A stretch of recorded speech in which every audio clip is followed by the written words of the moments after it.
morning, everyone. Thank you for joining the Seattle City Council Select Budget Committee meeting. Today is Friday, October 14th, 2024. The time is 9:32 a.m. I'm Teresa Mosqueda, Chair of the committee. Will the clerk please call the roll? Councilmember Peterson. Councilmember Sawant. Present. Councilmember Strauss. Present. Councilmember Herbold. Councilmember Juarez. Councilmember Lewis. Present. Councilmember Morales. Here.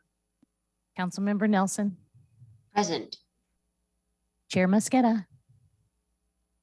Present. And Councilmember Herbold is, I believe, in the waiting room. If we could admit her real quick.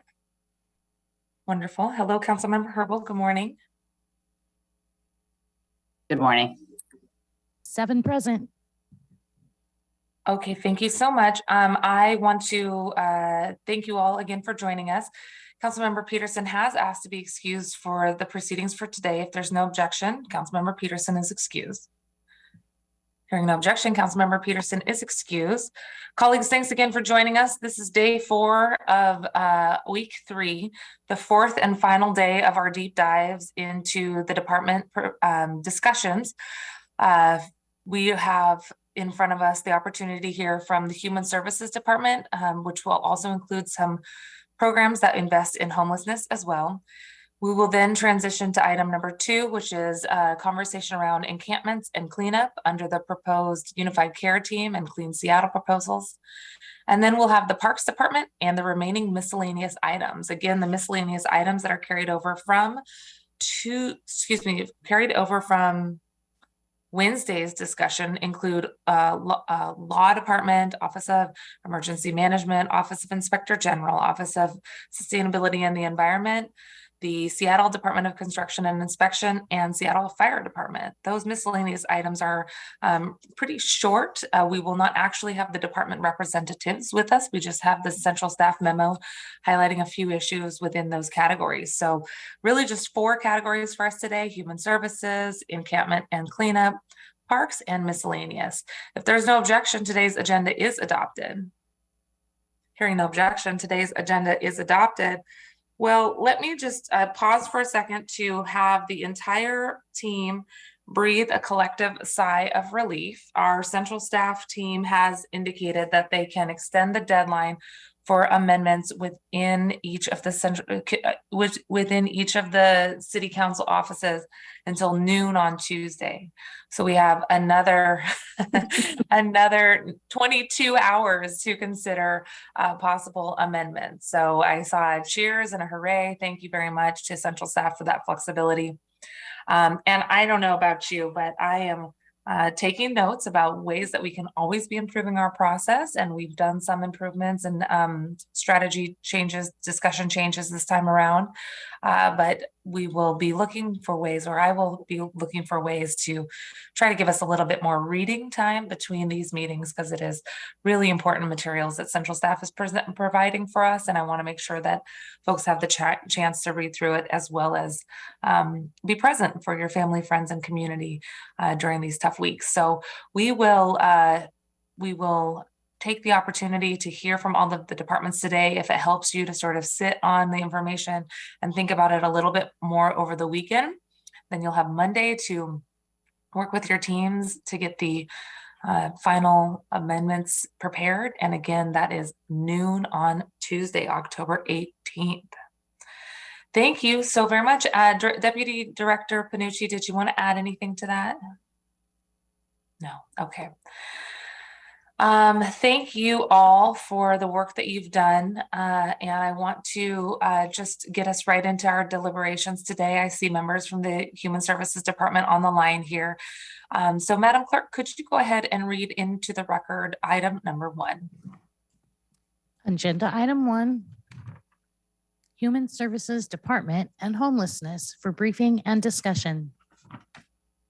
Thank you very much, Madam Clerk. Okay, colleagues, I'll have a little bit more orientation and some updates for us about amendments before we go to break, and again before the end of the day, just as reminders.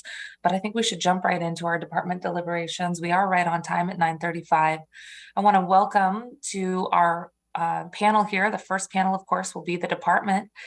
The department in front of us includes Human Services Department, and that is Acting Director Tanya Kim, welcome, as well as Michael Bailey, Deputy Director from HSD, and Dee Dilhamini and Amy Holland from HSD. We are again joined today by our partner in the City Budgets Office. That's Director Julie Dingley from the City Budgets Office, who's here with us to answer any specific questions as well. Colleagues, again, you get the chance to ask questions throughout the presentation, so please do raise your hand and let us know if you have questions as we go through this. And as a reminder, central staff are also encouraged, if you have something that you'd like to add for context, or you want to flag something that might be coming later in issue identification, it's a good time to jump in and let council members know. We will then, after we have the department presentation, flow into the central staff's presentation. That will include Amy Gore and Gorman and Ali Panucci, our Deputy Director of Central Staff. Welcome back, Ali. And colleagues, you'll be encouraged as well to ask questions throughout the issue identification. If you'd like to make some comments about some of the thoughts that you have after the presentation and hearing from central staff on each of those issues, we'll pause at each of the slides so that folks can let us know if they would like to share items that they might be considering. You're welcome to. Of course, you do not have to. And as always, our department folks are welcome to jump off the Zoom here. I know everybody is very busy, and if you would like to stay on, we of course welcome that as well. And thanks for being there, Director Dingley, for any of those technical questions or for any clarification that might be needed during central staff presentation. Excellent. Okay. Well, I see we have our whole crew with us. Before I turn it over to Director Dingley, maybe for some opening comments today, I would like to turn it over to Councilmember Herbold. Councilmember Herbold, I know we had a number of your items featured in yesterday's deliberations, but you do chair public safety and human services, and that includes the Human Service Department directly. So I'll turn it to you for some opening comments. Thank you so much, Madam Chair. Really look forward to digging into this budget proposal for the department because, as you mentioned, my committee has oversight of HSD outside of homelessness. I'll focus my opening remarks on that work. I want to appreciate some of the really critical efforts that HSD has been doing under the leadership of Interim Director Kim. And that work often is sort of under the radar. Specifically want to call out the financial strengthening measures. This is very much internal work. It's essential to ensure that the council is able to provide appropriate oversight and that the city is a good partner to many provider organizations that we contract with to do this incredibly essential work. HSD began the financial strengthening work years ago and has reported on it several times during my committee. The proposed budget maintains the 8 positions added, increase the capacity of the department to provide effective financial management of its growing budget. HSD has also moved rapidly over the last 2 years to stand up a new Safe and Thriving Communities division, now under the leadership of Rex Brown. It's been a partner and a home for many of City Council's priorities to build safety in communities from the ground up. I really appreciate HSD's ability to adapt to a very swiftly changing context and the urgent need by providing a center for community safety and an alternative to the criminal legal system, whereas we see critical essential work is being done every single day. HSD has also been charged with supporting frontline essential relief for so many residents whose lives were turned upside down during the pandemic and the resulting economic downturn, as federal relief dollars for this purpose have not been replenished. There are difficult choices here around which needs are the most urgent to continue and whether we should prioritize continued funding. And finally, we have an incredibly essential question before us this morning: how we should value and compensate the work of HSD's contracted providers and the workers that they employ. HSD largely accomplishes its mission of connecting people with resources and solutions during times of need. That's a quote from HSD's mission set. statement. They accomplish this not by directly providing these services, but by investing city dollars in those who do provide those services. So in order for HSD to meet that mission, it requires incredibly strong partnerships with those who are ready, able to tackle the city's most challenging problems, supporting people in behavioral health crisis, and helping people living unsheltered find homes. Those are just a couple examples of absolutely mission critical jobs. And I can point to, as I've mentioned in the past, multiple instances just in the past year or two, where the council has provided funding for this work. And this funding went unspent because providers were unable to hire enough people to take on the difficult work, the wages that they are able to offer under the city's contracts. So in 2019, under fantastic leadership of Budget Chair, Councilmember Mosqueda, the council approved legislation that required HSD to increase provider contracts annually at a rate to inflation. This law was intended to help ensure that nonprofit providers and their employees don't fall further behind when inflation soars, as it's doing right now. Council also invested last year in additional measures. We provided one-time appreciation pay of $5.3 million for providers to acknowledge their extraordinary working conditions during the pandemic. Again, this was sponsored by Budget Chair Mosqueda.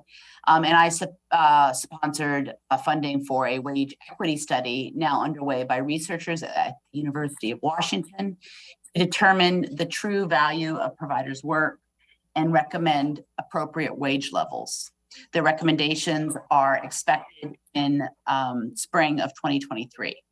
We've been very, very clear in our intent on the council to invest in our provider workforce, yet the budget as proposed fails to follow the law and only provides a 4% inflationary increase, far from 7.6 required by law. Worse, it sets 4% as the future obligation ceiling moving forward. This leaves the council saddled with a huge gap and an extremely difficult situation given our revenue shortfall. The budget is short more than 12 million over the biennium, and the difference is taken out of the pockets of frontline workers who are least able to afford it. Closing this gap is my highest priority, and it's also the highest priority of the Seattle Human Services Coalition and its members. Many already shown up and asked council to fix this during public testimony. I thank them for their strong, consistent, and persistent advocacy right from the start. I know fixing this is a priority for many of you on the council as well. That's it for my opening remarks. I'll turn it back to you, Madam Chair Mosqueda. Thank you. Thank you very much. Councilmember Herbal, then rightly so getting choked up on this topic. Many people have spent a lot of time testifying on this issue and explaining that they themselves are qualifying for the services that they're trying to get their clients to qualify for, sleeping in their cars and unable to stay stably housed because of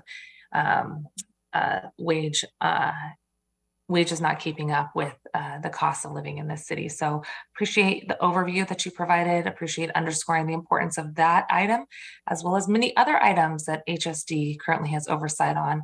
And I'll just lift from the Vice Chair's comments from the early in the pandemic.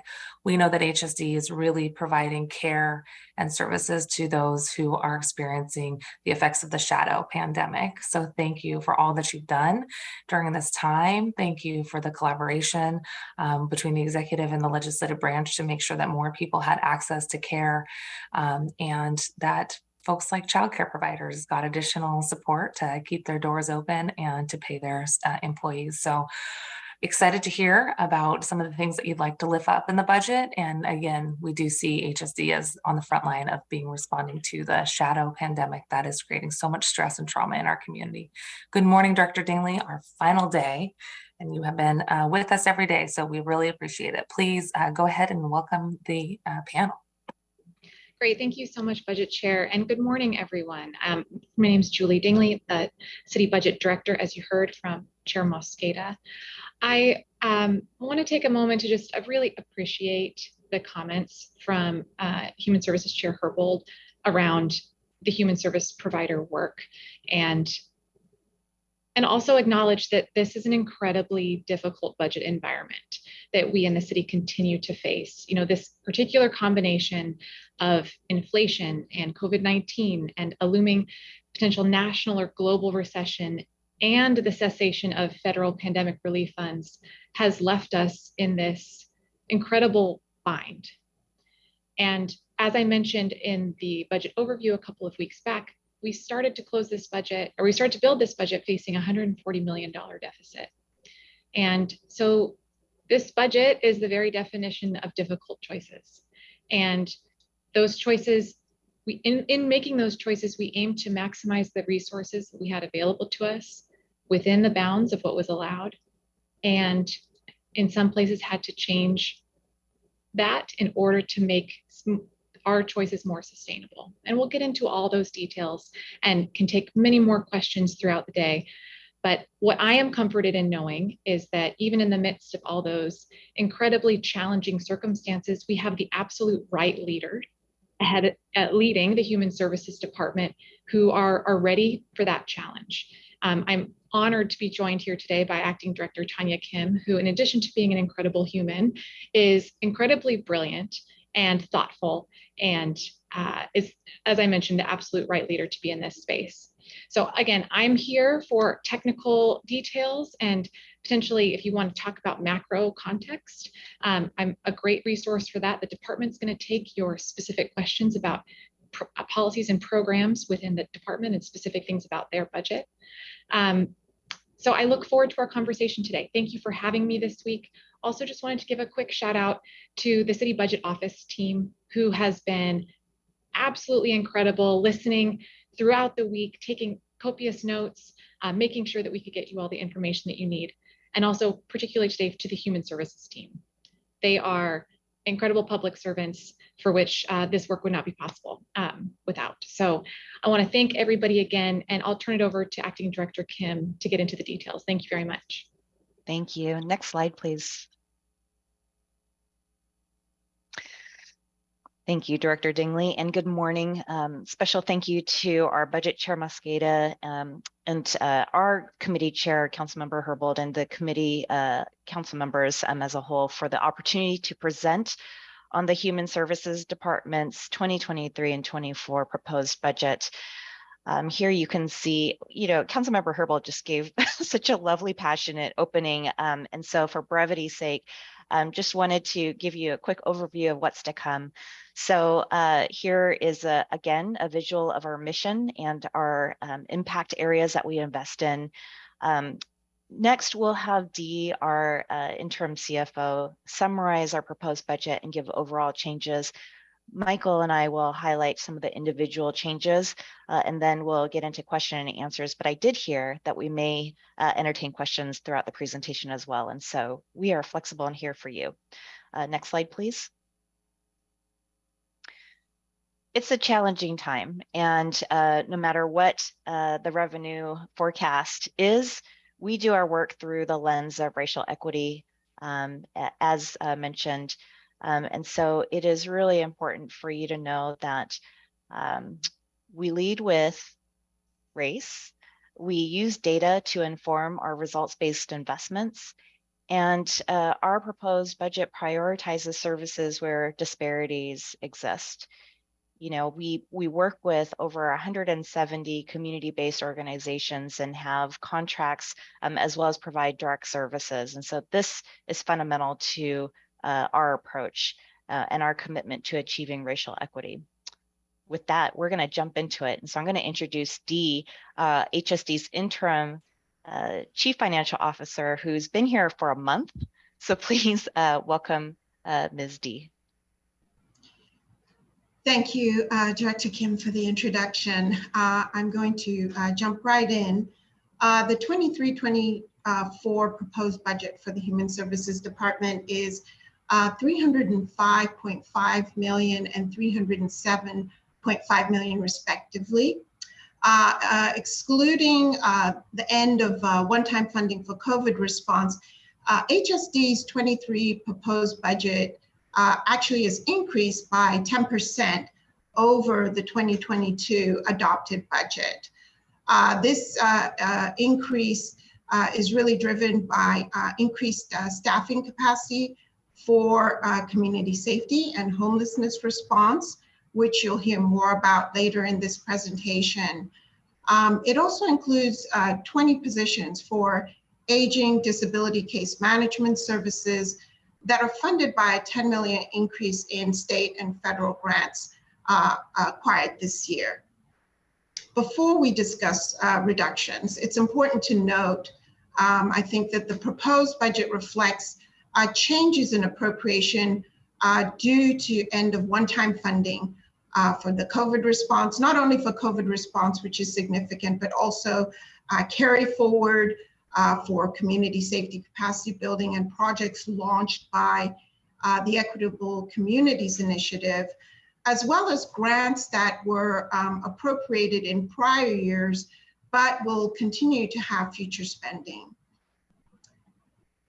There is approximately $6.6 million of general fund reductions that were identified to mitigate for the 23-24 revenue shortfalls. No reduction is easy. And the items that were selected with the intent to mitigate disruption to direct services, and also they also eliminate a small number of contracts and delay spending on some ongoing projects. Next slide, please. HSD's 2022 adopted budget included nearly $50 million in one-time funding. The 23-24 proposed budget continues funding for a significant portion of these programs, including, again, community safety and homelessness. Just want to note that 31 million of the one-time funding is for COVID response. And of that 31 million, 10.4 million was contracted to the King County Regional Homeless Authority in 2022 for shelter programs, and will be spent in 2023 and 2024. Due to the general fund revenue constraints, the proposed budget does not include continued funding for all programs funded through one-time funds in the 2022 adopted budget. Next slide, please.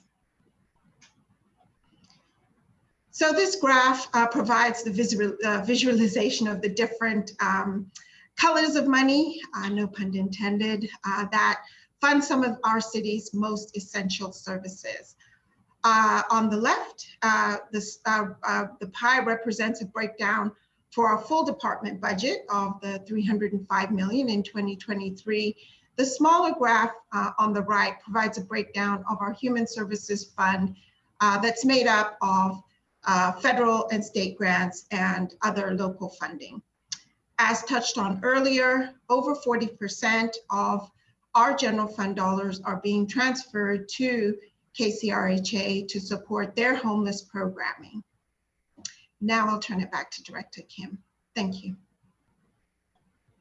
Thank you. Next slide, please.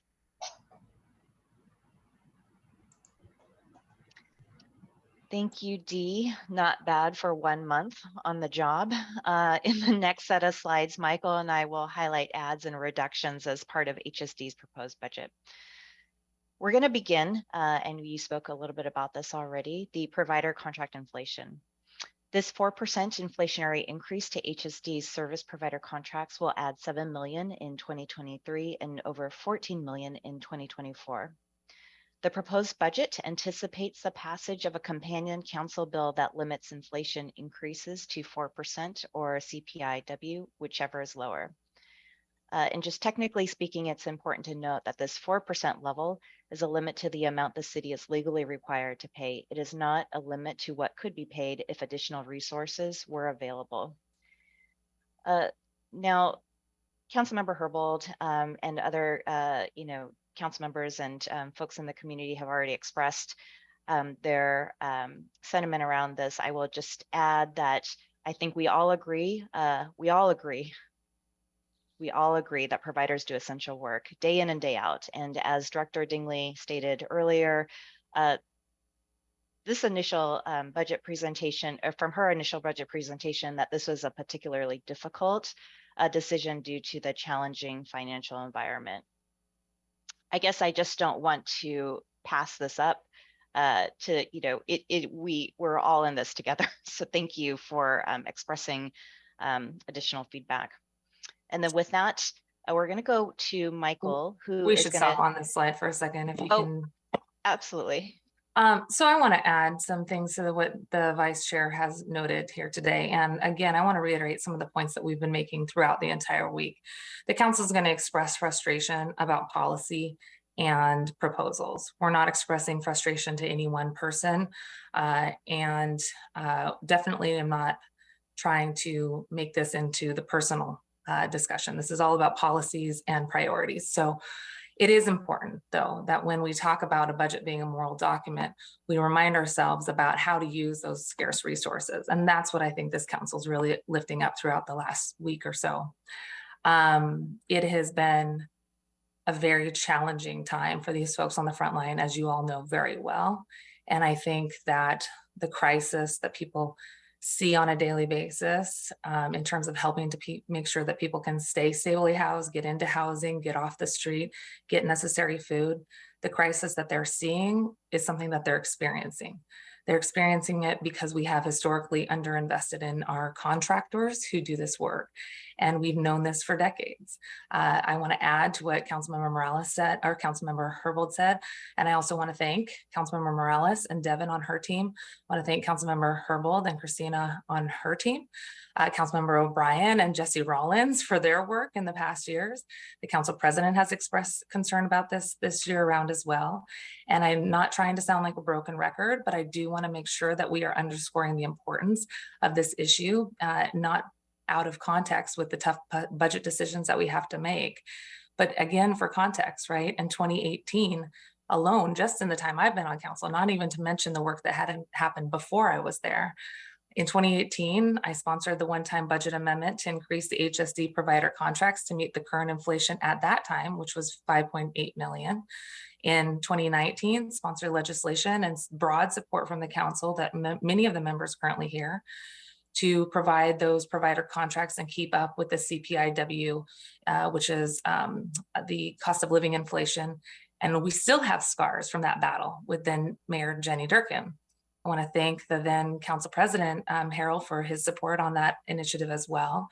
And in 2021, in preparation for the calendar year for 2022, the council, as you heard from Councilmember Herbold, not only worked to address the underlying base wage issues by supporting a cost of living adjustment study to look at the base wages, we included 5.3 million to the Human Services Department funding for the one-time increase for human service provider contracts. And we described a methodology specifically in statute in Ordinance 125865 that would allow for times just like this, when times are tough, for their inflationary wage to be caught up with. And the methodology prescribed in that ordinance is based on averaging the CPIW change over 2 years to expressly address sharp increases and to address the sharp increases. It's smooth and actually has a lag in the increase for provider services. So it's really important that we recognize that this is a base assumption of how we can keep up with the cost of living. And it quite frankly is not enough. And we've heard that from the providers as well.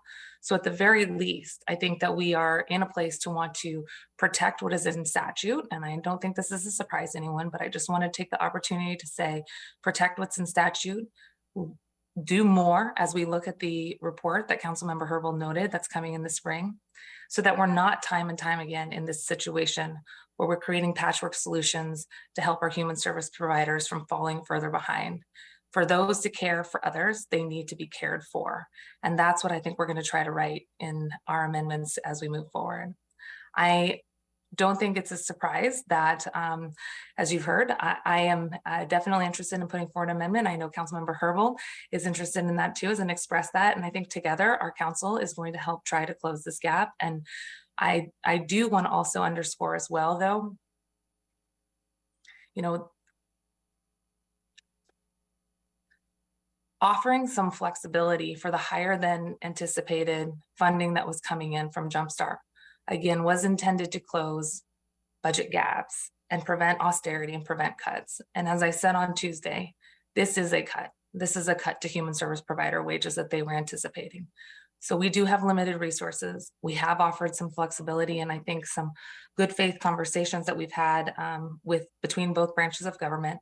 We recognize that we're co-equal branches of government, and now's our chance to have the pen and do some writing on this. But I think that with the limited resources and the higher than anticipated revenue from Jumpstart, we want to stick true to what the coalition has said, prevent austerity, and if we can look at using some of those higher than anticipated revenues for protecting against this cut instead of, for example, completely new programs, then I think that that's an area that I will continue to look into.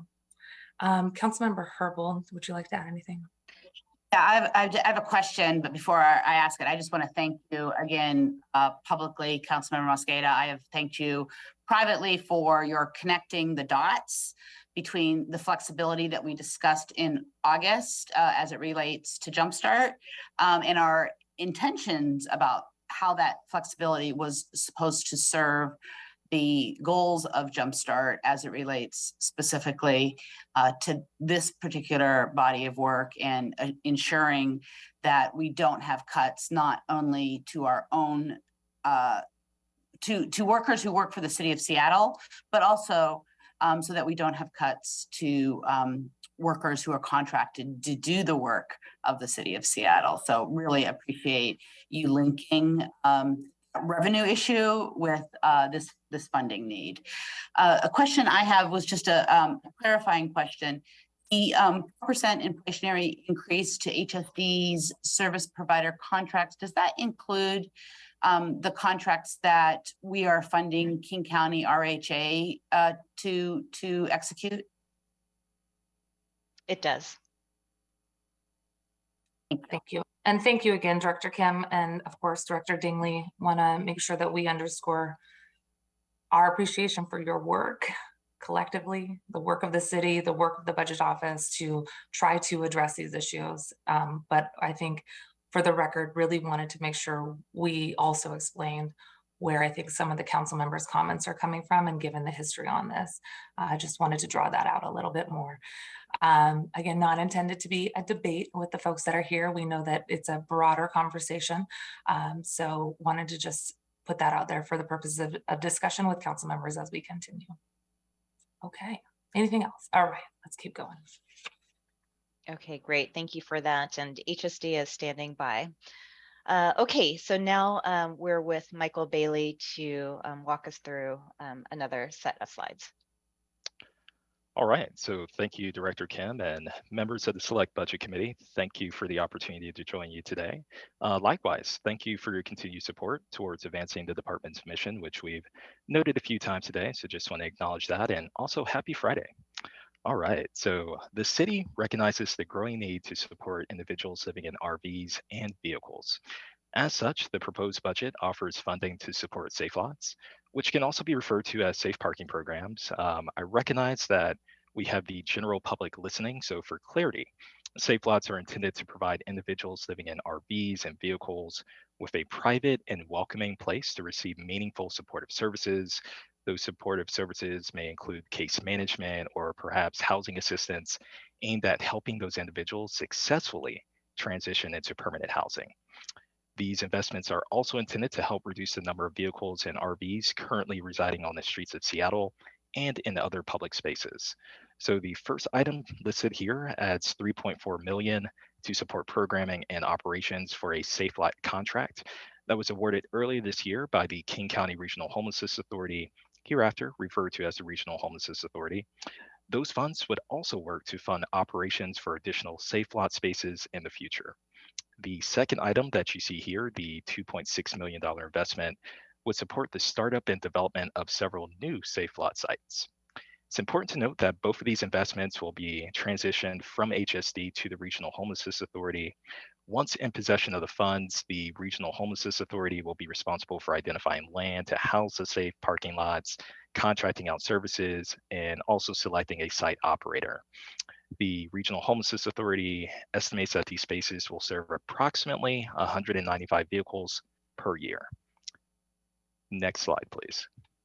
Let's pause there for just a quick second. Obviously, I will speak for myself. I know there's a few council members that are here that have been very supportive of Safe Lots in the past. We were frustrated. I was frustrated by the delay in getting the funding that we had allocated for Safe Lots out the door initially. But just to understand this a little bit more, are we, the stand-up funding for new Safe Lots is only for 2023?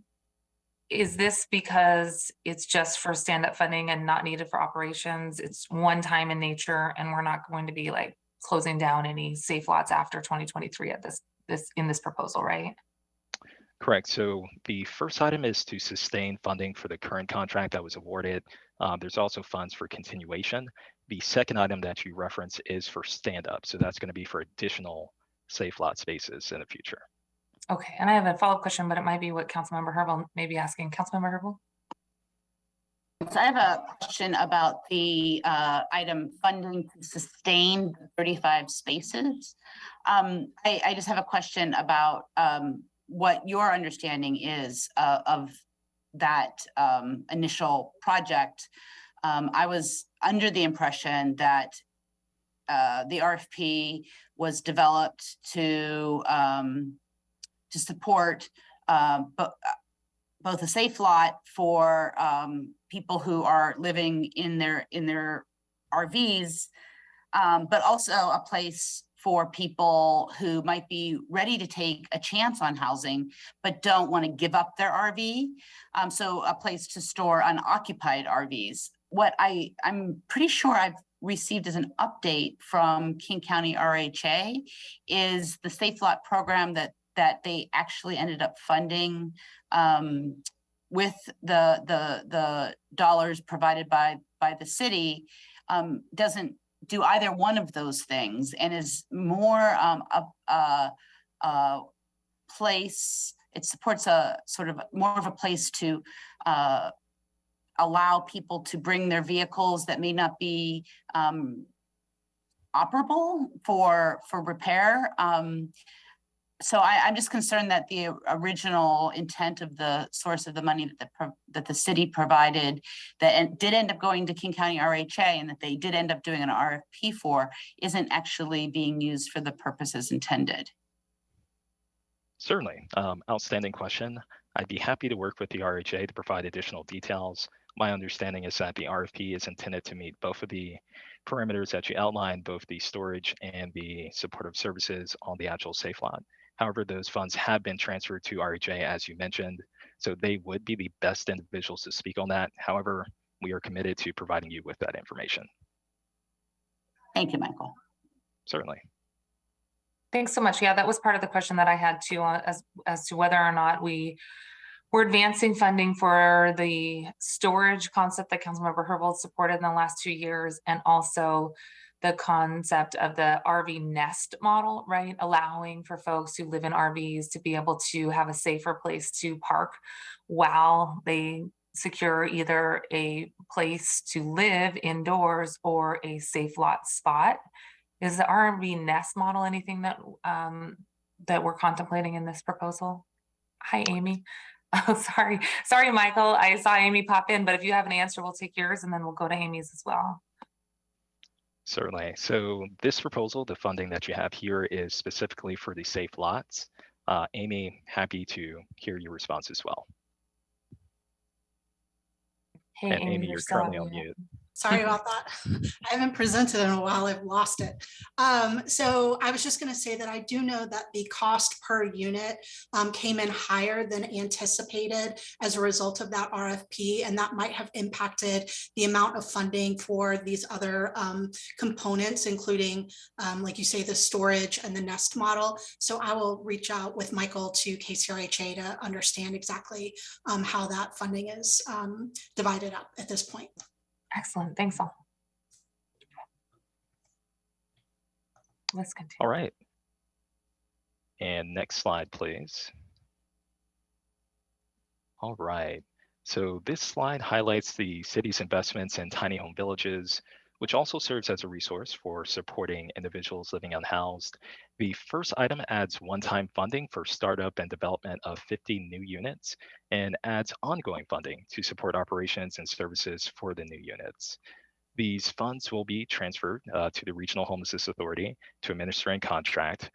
As such, the Regional Homelessness Authority will determine how many villages will be needed to house the 50 units and also the locations for the village or villages.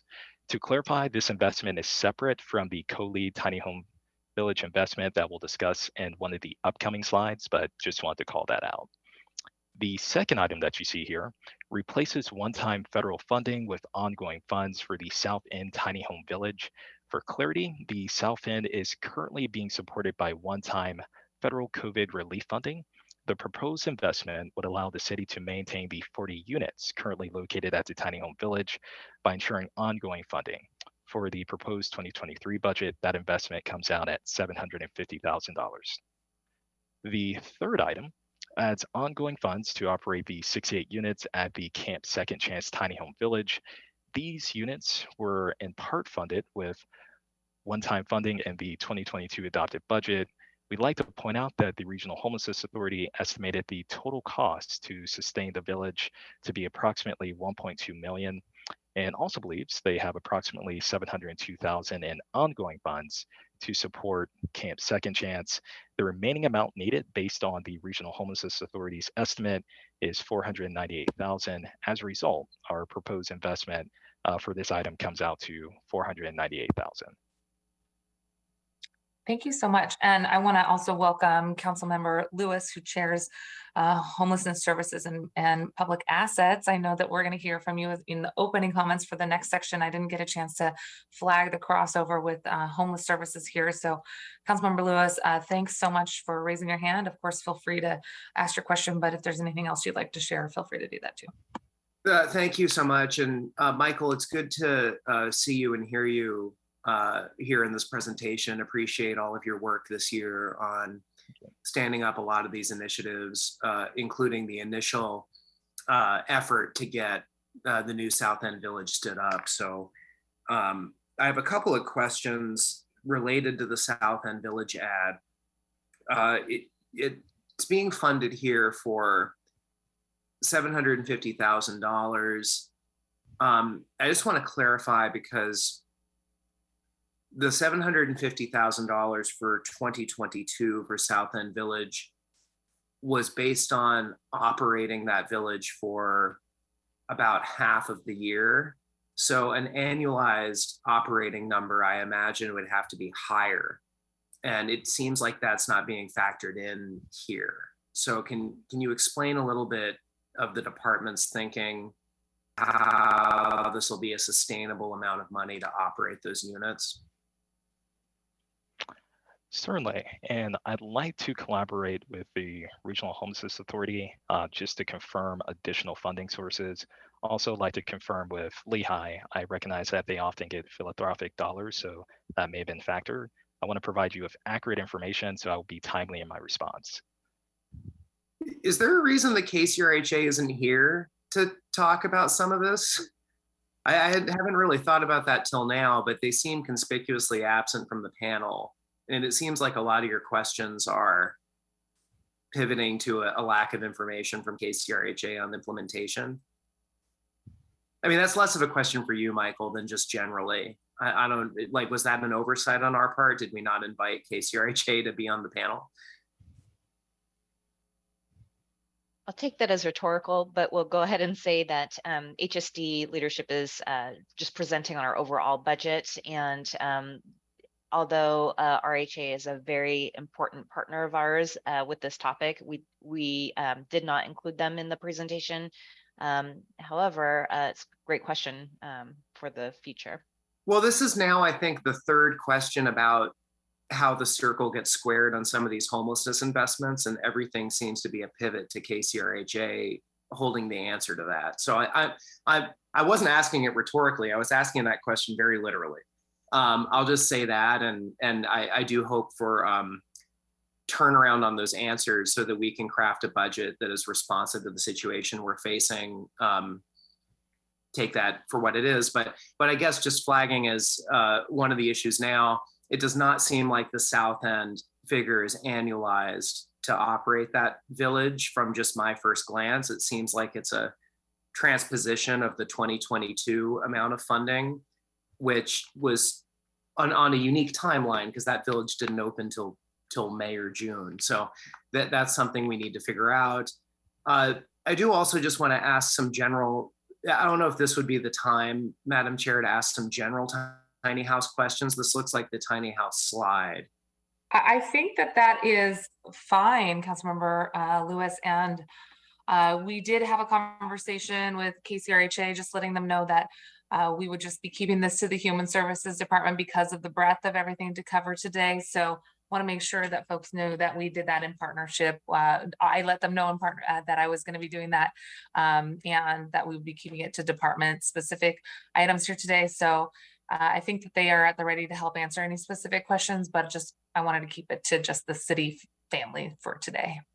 Go ahead, Councilmember Lewis. It might be, thank you, Councilmember Mosqueda. I mean, just as an aside on that, it might be useful for us to have, are we intending to have a KCRHA presentation as one of these issue identification panels? No, there is, I think there is a crossover with this panel and the next panel for the proposed unified care team.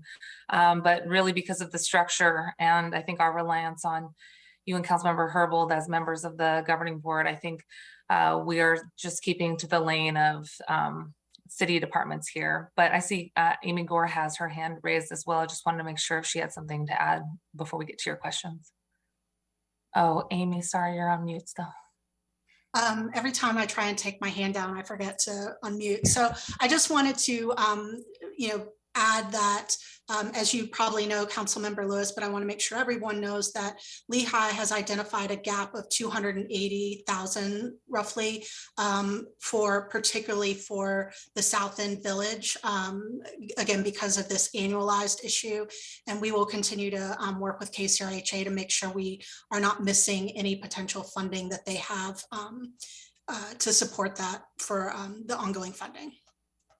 All right, well, I hope KCRHA is listening and at the ready to provide clarifications, because our amendment deadline is Tuesday, and it sounds like there's massive knowledge gaps about how we might square some of these things. It doesn't sound like KCRHA has adequately informed the department of what the potential gaps are. And we are certainly hearing from providers, not just on this slide, but in other slides, about concerns about whether these investments from the city are fully packaged to solve the issue that they're solving. So I just want to figure out how that stream of information is going to be squared, given that this is by far the most important issue we hear from constituents.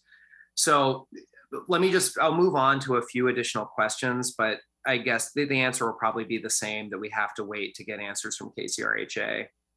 But we've heard that there's been about $270,000 identified in one-time costs for maintenance and replacements of infrastructure in the overall tiny house system. Is that add reflected in what looks mostly like expansion and a focus on the South End Village on this slide, but is sort of general maintenance and taking care of some of these exigent issues in some of our existing villages covered here, or would that be scope for amendment? I see. Appreciate the. Oh, go ahead. Yeah, sorry about that, Michael. Of course, go ahead. Yeah, certainly, and appreciate the question. The funding you see here is to sustain. I recognize that Lehigh has been in conversation with the Regional Homelessness Authority and advocating for additional dollars. To answer your question, that may be scope for an amendment. However, this funded is intended to sustain the villages.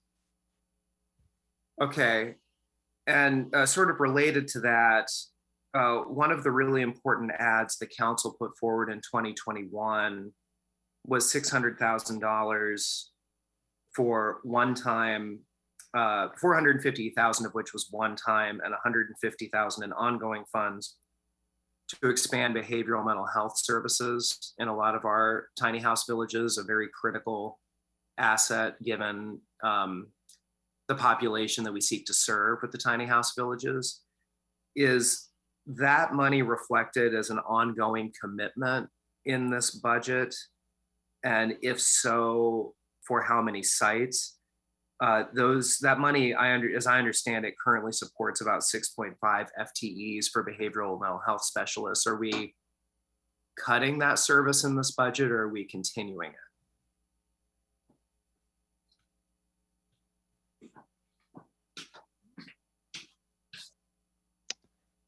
And Councilmember, I may need to follow up with you on that. I recognize that behavioral health individuals are currently supporting tiny home villages.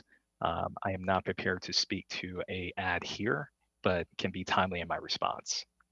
Okay, my understanding is Councilmember Lewis, let me just ask Amy if she had something to add to that. I saw her hand. I was just going to say that I don't believe that there is ongoing funding for behavioral health as a separate line item in the proposed budget. so the proposed budget seeks to cut the 2021 behavioral mental health ads the council made to support people with mental health conditions in tiny houses. That's being cut this year in the current proposal. Director Dingley, did you have a response? The funding that the council member is referring to is in the baseline for HSD. So there is neither a cut nor an add. So it is just in the baseline. So it's not being cut in this. So it is. So Director Dingley, you're saying it is included in the baseline, that ad from 2021? That's my understanding. Okay, great. Excellent. Thank you. We will seek to confirm that very important investment from 2021. So those are my tiny house questions for now. Sounds like a lot of these we need to wait for clarification from KCRHA. I don't have any other questions on this slide at this time. Okay, thanks so much, Councilmember. And I am not seeing any additional hands at this point. Let's go ahead and go on.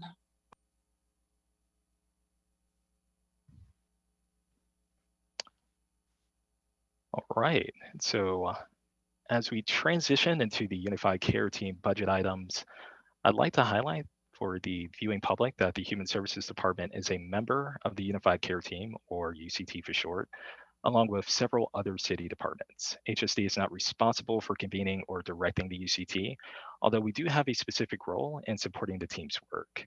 The first item on this slide adds an additional 6 FTEs to expand outreach efforts to unsheltered people living in public spaces. This work is intended to support the city's Unified Care Team. Yesterday morning, the mayor's office held a UCT press conference and spoke to a few guiding principles. The mayor's office also spoke to our collective desire and need to incorporate a set of solutions that go beyond removals. The proposed FTEs would work to support just that. More specifically, the city will be supported through these FTEs by coordination and conductions of needs assessments for sites within an assigned geographical area, regardless of scheduled removal, supporting the collection of data for the individuals in need of shelter. This also includes capturing any unique needs related to express medical conditions or other information that would essentially support the individuals being successful once connected to shelter. In partnership with the RHA, the FTEs will help connect sites with providers, support the development of relationships, and ultimately help the individuals with transitioning inside, regardless of a scheduled removal. The FTEs will continue to make referrals as they support the facilitation of geographical huddles. In addition to making referrals, the FTEs will also collect and monitor shelter availability for set-aside beds so that we can continue to make meaningful and authentic offers of shelter. It's a lot of work, but it's meaningful work. And as these activities take place, the FTEs will continue to share information and updates with stakeholders, service providers, and of course, the Regional Homelessness Authority as well. Additionally, the proposed budget adds funding for 2 FTEs to support the administration and data coordination within the Unified Care Team. More details about these positions and how they fit into the larger Unified Care Team ecosystem will be provided during the Unified Care Team presentation later today. Thank you, Michael. Oh, so sorry. Let's just pause there for a second before we go on to item number 5, if that's okay. Just want to let folks know, as Michael expressed and you see on the agenda, we will make sure to entertain a series of questions or comments related to the Unified Care Team in the next presentation here, but want to make sure folks get the chance to ask HSD's team on the broad scale here. If you have any questions specific to these positions and investments, I believe Councilmember Lewis, that's an old hand. So I'll just double check. Old hand. Okay, thanks so much. Councilmember Morales and then Councilmember Herbold. And then Councilmember Nelson. My comments are actually about item number 5, so I'll wait. Sorry about that. Okay. Councilmember Herbold. Thank you. I just want to take this opportunity because I'm unlikely to be present for the next presentation. I have a long scheduled tooth extraction this morning, so I just want to get on the table my concern about the Unified Care Team expansion. I and other members of this council have been asking this administration since April for the matrix that they are using to prioritize locations once assessed. Both locations for that are tent encampments in public spaces as well as RVs. I know there was a draft prioritization matrix that a member of the press shared, and it's useful, but I understand from Deputy Mayor Washington that it is not the matrix that is being used to prioritize locations. And again, it is so important to us as people who have daily communications with members of the public to be able to explain to members of the public how the city is using an objective assessment of a number of conditions associated with these locations, everything from the number of tents or RVs to the number of people to the crime statistics, and what I had seen as a draft was a scoring matrix, and locations that scored highly were likely to be prioritized. That is very, very useful information to share with the public, particularly if the public is contacting us about a location that has not been prioritized, so that people understand why. We've been asking for this information since April. We have not received it. And I just think that if we're talking about adding resources for this function, this council needs to understand how those resources are being prioritized. And I very much would like to see that prioritization matrix before we begin voting on these budget items. Thank you. Happy to take a response to that if anybody from the department has initial response, or if you prefer to wait for the team who has the presentation next, you're welcome to do that too. Dr. Dingley, I see a nodding. Oh yeah, go ahead, Michael. Oh, yeah, just acknowledging the opportunity to perhaps take that information back, but I suspect you'll likely get additional information later today. Okay, thank you. And Councilmember Nelson, I believe you're up next. Thank you. So the 6 FTEs, are those city employees? Yeah. And if they are, how do they work with our providers that are doing outreach as well? I guess Reach, Co-Lead, etc. And what is the base number? If it adds 6, what is the base now? Certainly. So currently we are funding 3 permanent system navigators. We're going to be adding 6 additional. The collaboration is truly hand in hand. So these individuals are participating in regional huddles in partnership with the RHA that takes place throughout the week.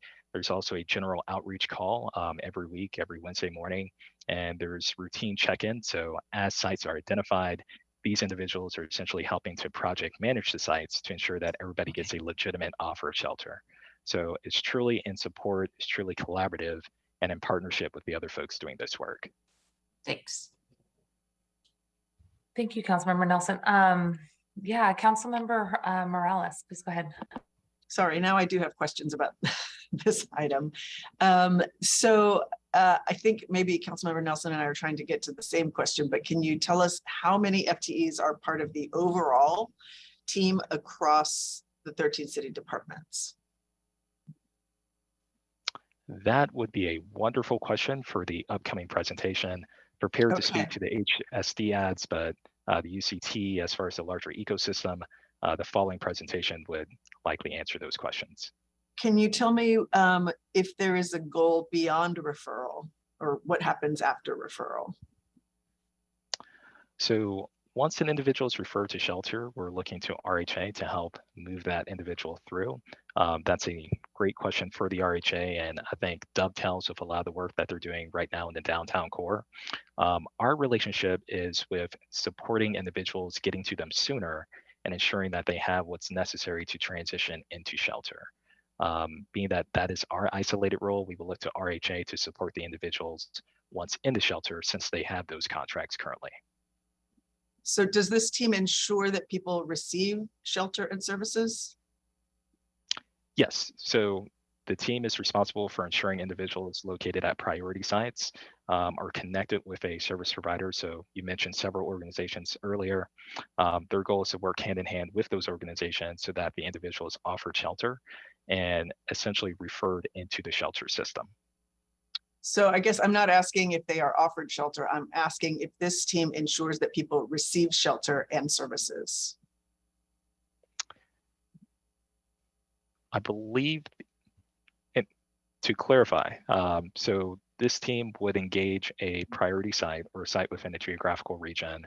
They would essentially conduct a needs assessment, figure out what shelter is best suited for that individual, work with the service provider, and then through that collaboration, it's both offering shelter, and then once the shelter is accepted, ensuring that that person has the opportunity, either through transportation or other means, to move into shelter. So it's not just the offer. If there is a need for transportation, we're assisting on that piece as well. And Am I then answering your question? I think so. Okay. So then is this team ensuring that once people receive those services, what is the, whose responsibility is it to make sure that the individuals who are receiving services also receive ongoing care? So any activity once an individual is transitioned into shelter would be on behalf of the shelter. With RHA currently holding the contracts for the shelter, I would look to RHA to provide a response there. Thank you. I see Councilmember Strauss. Councilmember Strauss. Thank you, Chair Mosqueda. I'm going to speak just a little bit about the geographically based teams, even though I know that that's coming up in the next presentation. And I can really only speak to my experience working with the Unified Care team during the Woodland Park encampment drawdown, because this team was not set up while we were doing the drawdown at the Ballard Commons Park. I can also speak to my experience with UTC through requesting services through Clean Cities for trash mitigation, for hand washing stations, and outreach. During the Woodland Park encampment drawdown, I worked directly with Evergreen Treatment Services outreach workers to determine the by name list, the needs assessment, and placement. This resulted in 89 people entering shelter during the period, 49 people in 1 week, and this was coordinated by the Unified Care team. Since then, I've been working with Ballard stakeholders, reach, and vehicle residency outreach teams to address homelessness in the industrial district. And the industrial district has candidly taken more time to set up than expected because of the larger geographic area and having more partners. I share this background with you only as a reference point for these comments regarding geographically based teams to say, and overall, Unified Care team's done the best with my requests, done the best that they can with the requests. The issue at hand centers on the fact that we only have one team for the whole city. When we were working in Woodland Park, I was monopolizing citywide resources and attention. And the city was still addressing other places, but Woodland Park was still monopolizing time, focus, and resources citywide.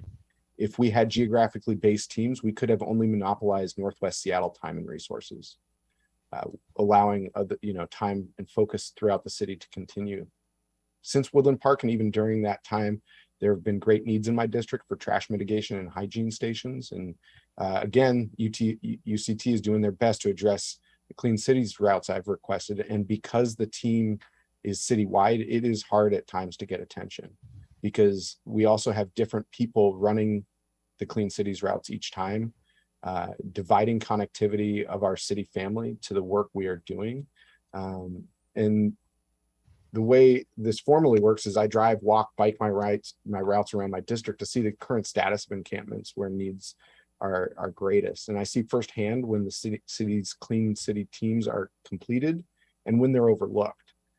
This is because we have a team designed for a citywide response rather than geographic response.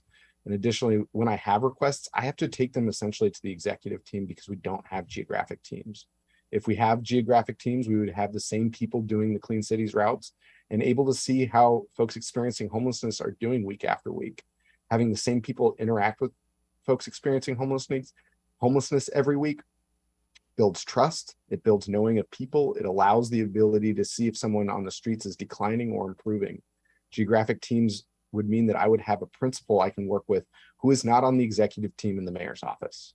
And I guess I'll ask this question, which is, should the mayor's E-team be administering the Clean Cities routes? Or should we build systems where the E-team can provide direction and managers manage the programs? My answer to that question is yes, the E-team needed to administer this work over the course of this year because the systems needed to be changed, policies that center people needed to be created, and the program needed to be built. Mayor Harrell in his inauguration speech stated that he inherited a mess. This was one of those. And if it were not for the attention of the E-team, it would still be a mess. And we are now in a place where we need to delegate from the E-team, and geographically based teams is how we do this. The geographically based teams model is literally in line with my request in my first year in office when I added outreach workers specifically to District 6. I know colleagues, others have added specifically to your districts because the geographically based outreach workers through the Ballard Alliance and the ones that I brought through my amendment is how I'm able to effectuate change in my district, leading with human-centered approaches because I work with the same outreach workers every week. The outreach workers work with the same people experiencing homelessness every week. This model builds trust and understanding in work that is challenging and complicated. The challenge I'm experiencing today is needing more attention from the Unified Care Team for trash mitigation and shelter placement.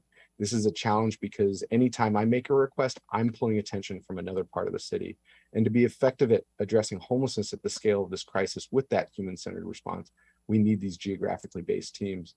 And Councilmember Morales, the question that you asked about how do we ensure that there is a warm handoff from outreach workers and getting those folks into shelter. This is the work that I witnessed and that I was a part of in coordinating the Woodland Park drawdown, where we, through the Unified Care Team, we were ensuring that there were vans there to drive people from the park to their shelter, that there were city workers there watching over the belongings of an individual who was going to go check in at shelter, had to come back and get their stuff and then go back.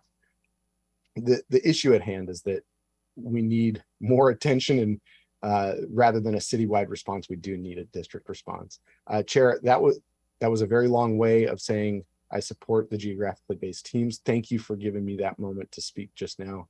And colleagues, happy to answer any questions about my experiences on or off the record. Okay, we're gonna take a pause here, folks, because it is clear that the Unified Care Team proposal is going to have a lot of conversation and questions coming up, and I want to make sure that folks get the chance to express their concerns or questions or comments like you just heard from Councilmember Herbold and then Councilmember Strauss. Some good questions from our colleagues Councilmember Nelson and Councilmember Morales. But as it relates to Unified Care Team specific actions within HSD, are there any additional questions for HSD? Okay, and Councilmember Morales, I think your hand is still for item number 5, so I'm happy to call on you next. Thank you for helping to tee up that conversation, colleagues, and getting your thoughts and ideas and questions out there right now. My last question for the team here from HSD specific is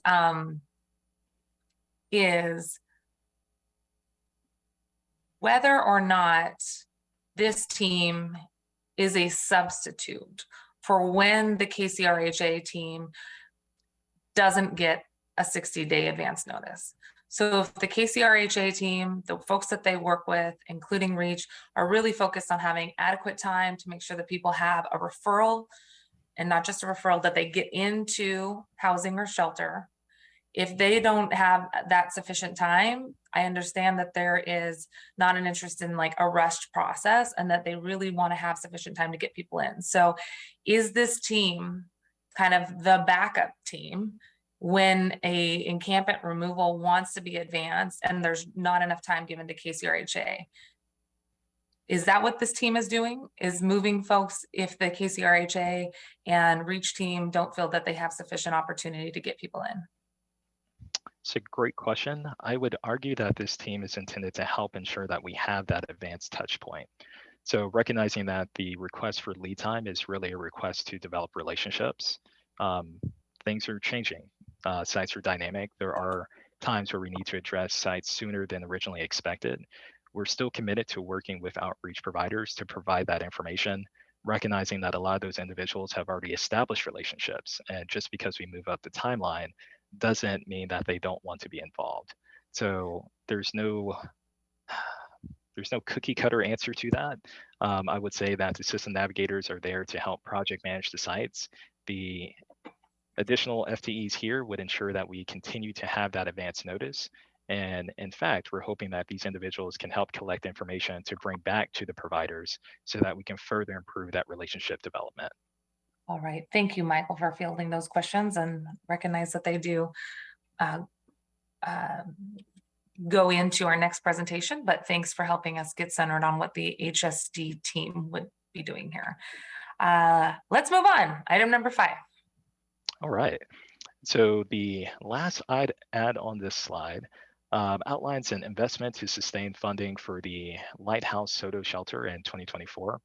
Since the pandemic, the city and King County together have made an investment to fund 240 beds at the Lighthouse Soto Shelter. Oversight of this contract lies with the Regional Homelessness Authority. The city has one-time coronavirus local recovery funds dedicated for the shelter in 2023. Therefore, the proposed investment that you see here provides $4.7 million of ongoing funding starting in 2024 to continue the city's portion of funding for operations and services at the shelter. Councilmember Morales. Thank you, Chair. Thank you, Michael. So we have a central staff memo that reminds us the 2022 adopted budget included $12.1 million for funding this shelter for this year. Excuse me. I don't know about y'all, but the smoke is really getting to me today. So this money was appropriated in the last budget to continue funding this congregate shelter through 2024. Colleagues may remember that last year I suggested a portion of that funding be diverted to fund the acquisition and construction of non-congregate transitional housing. In partnership, the intent was to partner with Chief Seattle Club for Indigenous people who are facing homelessness. Similar to last year, I am questioning the use of city funds for this particular shelter for several reasons. First is that the outreach around this project has not met expectations in the community. And we have all heard directly the frustration from many in the CID community who are continuing to ask for transparency from the county on this project and their potential mitigation strategies. Second, if we've learned anything from the pandemic, it's that congregate shelter alone is not satisfactory. While congregate shelter can offer more support for high needs clients, we hear from outreach workers all the time, folks who are on the ground, that the most desired form of shelter is non-congregate shelter. That being said, we also know that we're in a state of emergency still, and that there isn't enough shelter to house everyone who's living on the streets. So over the course of the last year, our office has been working with Friends of Little Saigon, with residents and businesses in the Chinatown International District to hear more about what the neighborhood needs to address root causes and impacts of displacement, homelessness, mental health crises, sanitation. This all resulted in the development of a neighborhood safety model for the CID that copies a successful outreach model from REACH. And like last year, I believe that part of this money could be spent on options such as more dedicated street outreach, mental health services, harm reduction services, all of which also need to be paid a living wage. And that's the kind of support that communities have been asking for. So I think we can spend on solutions to homelessness that have proven to work and follow kind of a housing first approach. That's permanent supportive housing, nonprofit affordable housing, publicly owned municipal housing.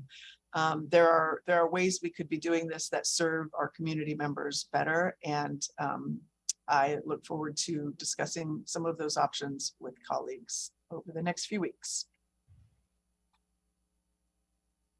Thank you, Councilmember Lewis. Thank you. Just a point of clarification, does the sustained funding for the Lighthouse shelter, does this include in the 240 beds, the pallet shelter concept that's being considered at that location? Because that would be a non-congregate form of shelter. I just want to clarify.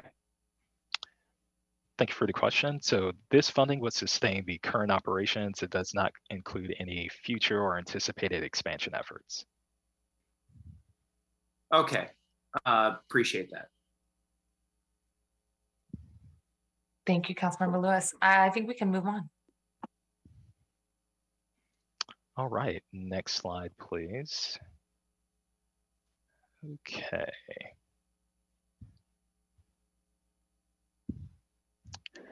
This slide that you see here speaks to our commitment to maintain lead/co-lead programming and open new tiny home villages for current clients to transition into.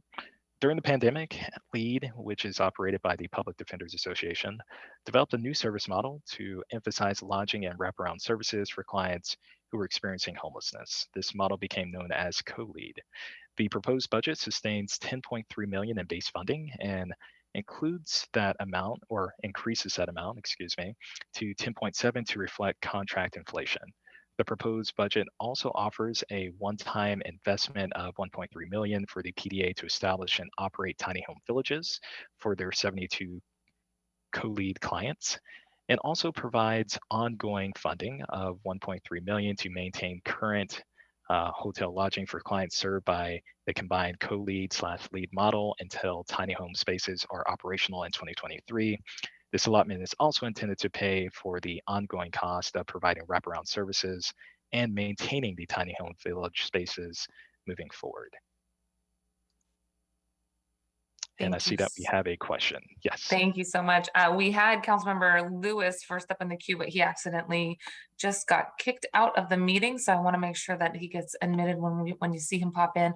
Also wanted to acknowledge for the record that Council President Juarez has been with us this whole time. She just didn't get her mute button off. So I don't think we heard her. So I wanted to make sure. Hi there, Council Member. How good to see you, Council President. So just for the record, the Council President has been here. And then up after Councilmember Lewis, if he's not back yet, would be Councilmember Morales. And I don't see him yet. So Councilmember Morales, why don't you go ahead and ask your question first? Thank you. So I am looking for a little bit of clarification, certainty, hopefully. Can you tell us if this proposed budget funds co-lead and lead services separately? My understanding is these are two separate programs that require separate funding. I am a little concerned that they somehow got conflated and are therefore not fully funded. Certainly. So the proposed budget that you see here, which includes the add and the sustained funding that continues the funding for this year, would provide funding for both lead and co-lead. Can you break that down a little bit? Because my understanding is that there's a $7 million gap or somewhere close to that for co-lead. Certainly, and I'll invite my colleagues from the financial world to assist me with that.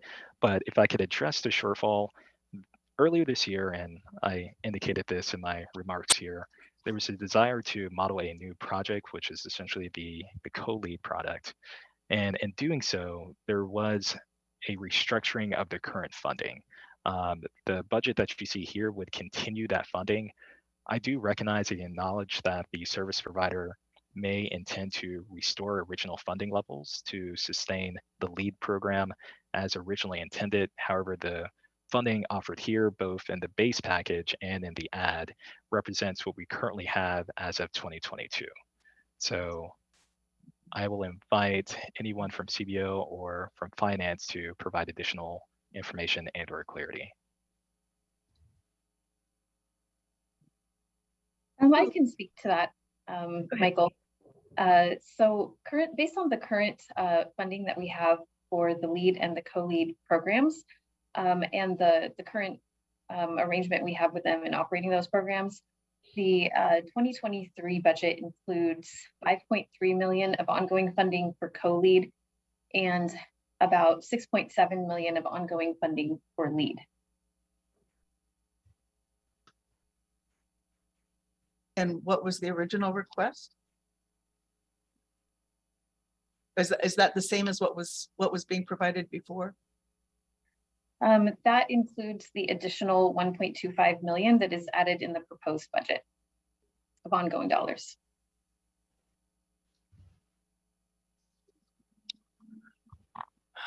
Okay, thank you. I don't see any additional hands. Oh, there we go. Hello, hands.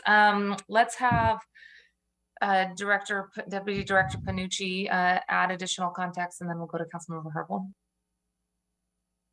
Thank you, Chair Mosqueda. Good morning, council members. I think we are still trying to get some clarity about what exactly is in the proposed budget. But my understanding was that the city was moving, rather than distinguishing between the funding for LEAD and funding for co-lead, that it was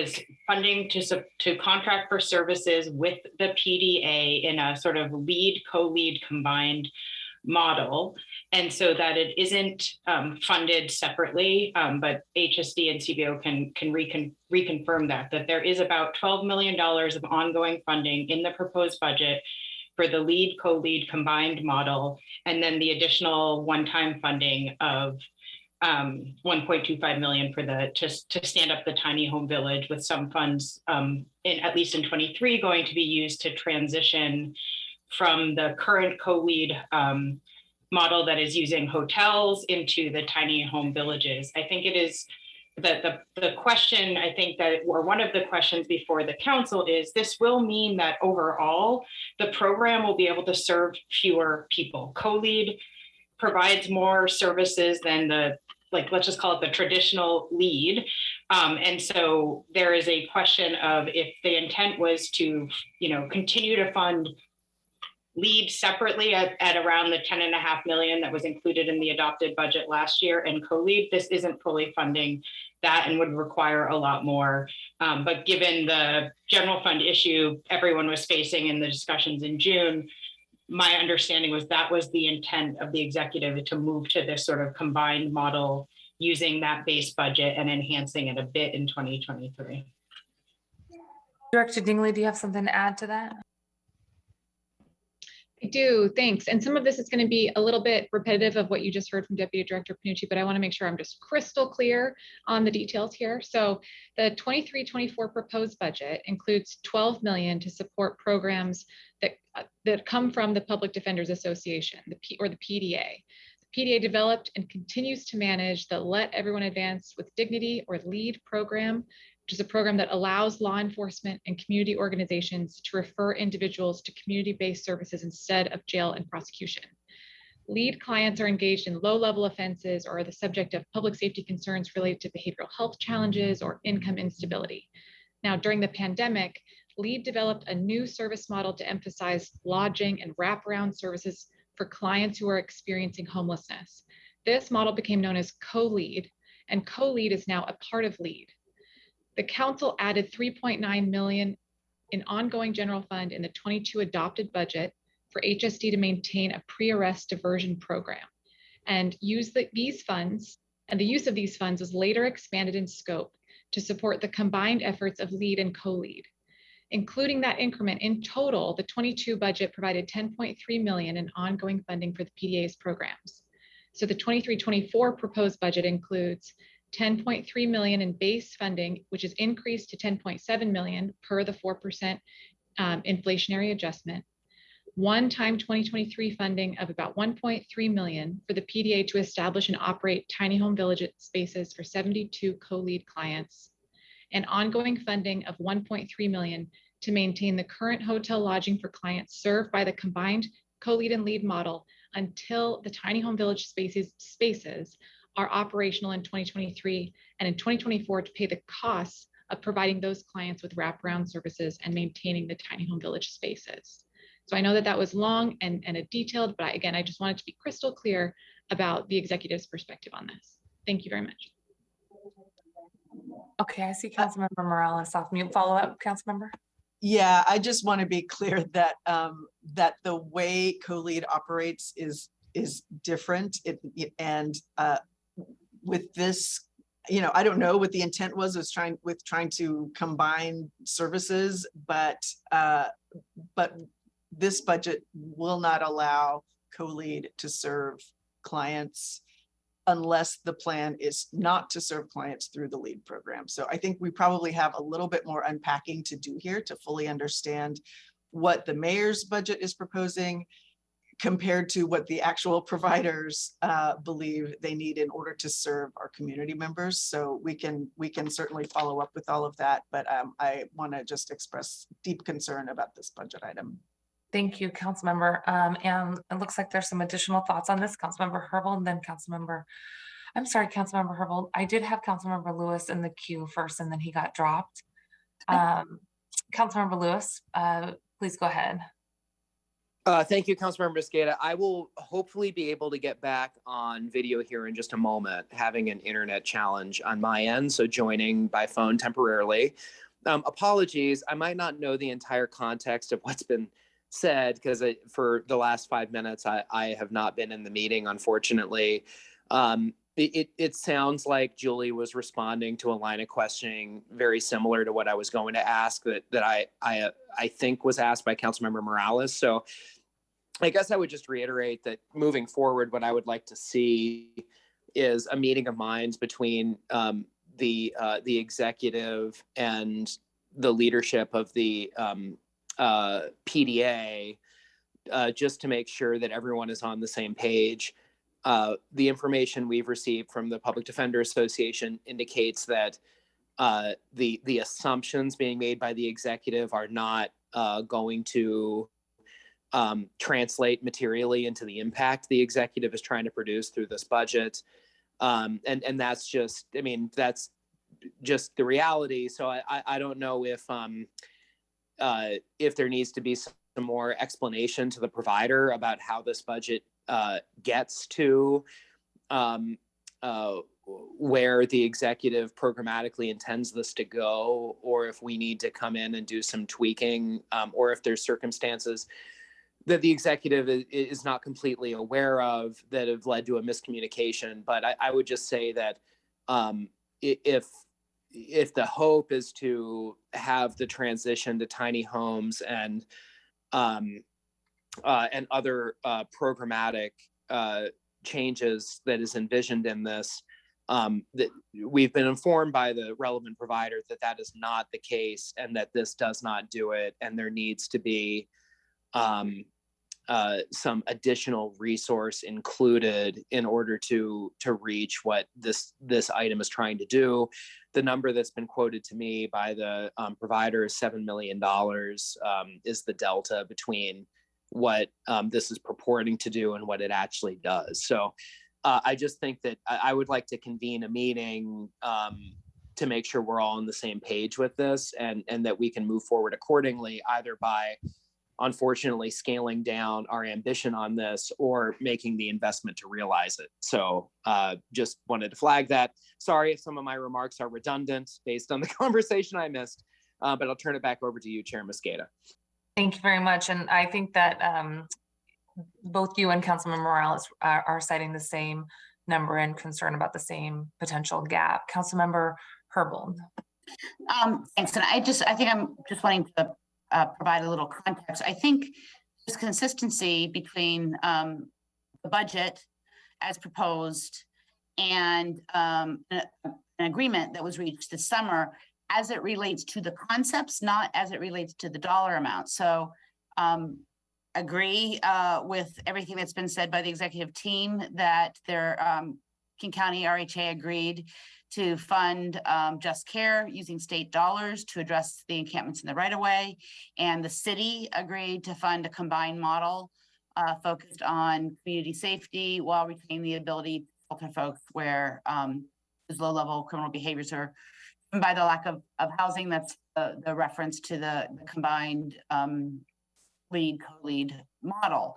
What seems to be at odds, though, is the expectations that were driven by the meeting that happened this summer, as characterized to me. I was not present. I know some of my colleagues were, but as I understand the description, there were commitments as it related to the funding are not reflected in this budget. So I'm really hoping hear the executive describe their understanding of the outcome of these conversations as it relates to the dollar amounts. You've described what's in the budget, but I want you, if you could, not right now, but if you could go back and review the records created after this summertime meeting and let us know, according to how that agreement was documented, what the funding commitments were as relates to these merged programs and the ongoing needs. And I just want to also flag the obligation that the council embraced under Resolution 31916, passed in 2019, where we declared our commitment to ensuring that law enforcement pre-arrest diversion programs like LEAD receive public funding sufficient to accept all priority qualifying referrals citywide. Thanks. I see a few hands, and maybe just before either Michael or Director Dingley respond, I'll just add to that. I think one of the things that I'm trying to recall from the midsummer discussions was the difference between closing the gap for the remainder of 2022 calendar year and I think a really good conversation between the executive and the provider to make sure that there was not a delay or gap in care and efforts to meet people's needs.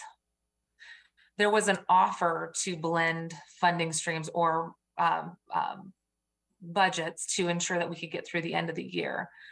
But I do want to emphasize my recollection of that conversation was not that would be the pathway going forward. It was really for a temporary effort to try to get through the end of the year.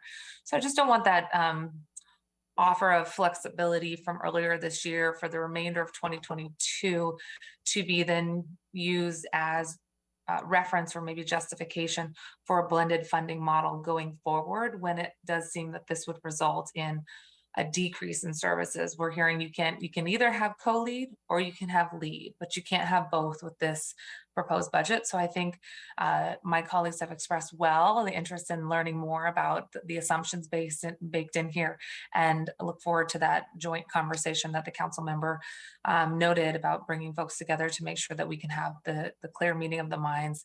This is an area where we're definitely get lost in alphabet soup sometimes, and I will admit that I look forward to getting additional clarity on this as well. Director Dingley and Michael as well. I invite Michael to go first. I believe he was ready before me. Go ahead, Michael.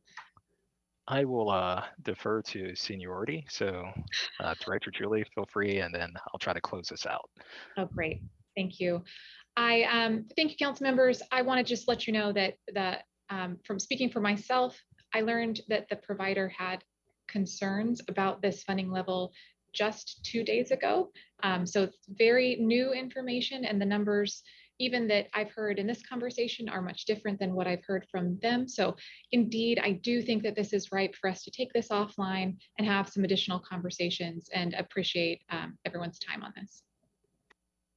That's a great offer. Thanks so much. We look forward to that discussion. Michael, anything else you'd like to add? No, I'd actually like to echo Director Dingley's comments and also thank all the members here for their attention to the issue. We're committed to ensuring that we are providing quality service and would love to take that conversation offline. Wonderful. Okay, we will look forward to that discussion on a relatively quick time frame. Let's keep going. Okay, so I will now hand it over. Oh, I think if we can go back to the previous slide here. I will actually hand it over to Director Kim to address this last item, and then we'll transition to the next slide. That's right. On number 6, we've got bundled together a second item. And so for the second item on this slide, we're proposing to add a strategic advisor to project manage neighborhood public safety case conferencing currently happening between the mayor's office, Seattle Police, Lead Reach, and community stakeholders. So this approach is currently being piloted in 2 neighborhoods. That's University District and Ballard. And this position supports the expansion across other Seattle neighborhoods. I do want to note that in the published proposed budget, the description refers to 3 neighborhoods, and I apologize, that's an error. So it's currently being piloted in the 2 that I named. The strategic advisor will create and manage a by name list of high impact individuals by neighborhood and develop responsive care plans that connect people to appropriate services. The goal here is to divert harm or criminal activity. Next slide, please. Thank you, Director Kim. And just for our colleagues, I think what I'm going to ask people to do, since we've had a lot of comments so far, is if you do have specific questions about the slides, of course, feel free to raise your hand. Let's save some of our comments and thoughts about the proposal until we get into issue identification, so we can get through this and get to the central staff presentation as well. All right, Director Kim, thank you. Thank you. Next slide, please. The Seattle Community Safety Initiative, led by Community Passageways, and the King County Regional Peacekeepers Collective, led by Public Health, were both launched with one-time funds in response to increased gun violence, disproportionately harming our Black and Brown youth and young adults. The proposed budget includes ongoing investments for both. These investments allow community-led organizations to develop and lead on violence prevention initiatives. Number 8 is for ongoing funds for reentry programs that started with one-time funds. And this is specifically with the 2021 Equitable Communities Initiative. The proposed funds is Jumpstart Payroll Tax and will allow 9 community-based organizations to continue their reentry programming for Black, Indigenous, people of color communities who are disproportionately impacted by the criminal legal system. Next slide. What portion of Jumpstart does that come from? Oh, good question. And I see Julie leaning in. Economic revitalization. Thank you. Thank you. Okay, the first part of number 9 is for new victim advocacy staff. This is an ad of an administrative specialist and 2 crime victim advocates to increase our intake and case management services for survivors of sexual assault. There are currently only 2.5 FTE dedicated specifically for sexual assault advocates, with caseloads, I'm sad to report, is averaging above 200 per 1 FTE at this time. And for best practices, caseload should be about 80. The second item in number 9 adds a position dedicated to identifying and filling gaps in our services for survivors and their families of multiple crime types. This staff will be responsible for data analysis, continuous process improvement, quality assurance, identifying gaps in resources, and other projects associated with improving service delivery access. Number 10. This is the Equity Action Plan. This funds externally focused racial equity initiatives to improve outcomes in safety, health, economic justice, and education for Seattle's historically underserved communities and community members. Programs will emphasize tangible direct service activities, things like mentoring and job training initiatives with immediate impacts and demonstrable long-term benefits. Next slide. The first item is for ongoing funds for meal delivery programs that serve seniors who may not be served by in-person community dining programs. The current funding is sunsetting in 2022. And just a side note that this item is supported by the Seattle Human Services Coalition. Number 12 adds one-time funding for 2023 and 24 for the Healthy Seattle Initiative pilot program to improve access to quality care for uninsured and underinsured, especially in BIPOC, immigrant, refugee, and historically marginalized communities. A really important note is it's anticipated that this pilot will serve 1,000 uninsured and underinsured residents per year.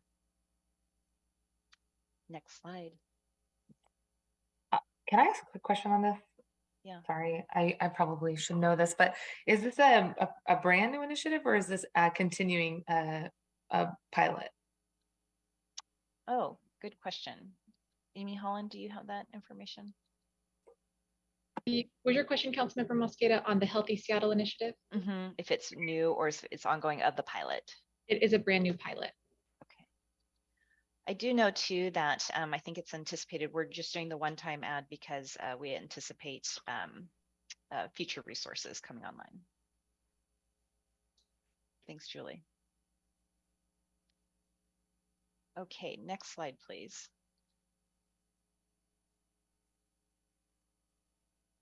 Okay, we've got several here. The first item is for one-time investment of the Seattle Indian Health Board to establish a detox facility.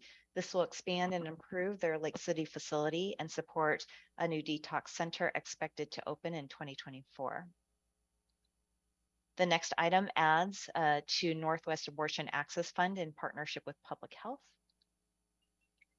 The third item is for one-time funding for the Rise Above organization for their youth development work with Indigenous youth. And then the last item on the slide adds $5 million in one-time funding backed by the payroll tax to support the development of the University of Washington's Rainier Valley Early Learning Campus. This project is a joint investment with the state of Washington, King County, which we learned that they did include a $5 million match to the city's investments. So that's good news. The federal government and philanthropy. I know that there's a lot of excitement in this particular project, and once completed, the anticipated programs at the campus will include childcare for infants and toddlers, Seattle preschool program classrooms, family support services, UW undergrad and master degree programs in early learning with full scholarships, and professional development and mentorship programs. Next slide. Okay, if you missed Michael Bailey, he's back. Thank you, Director Kim. On this slide, we plan to highlight a few of the reductions as part of the proposed budget.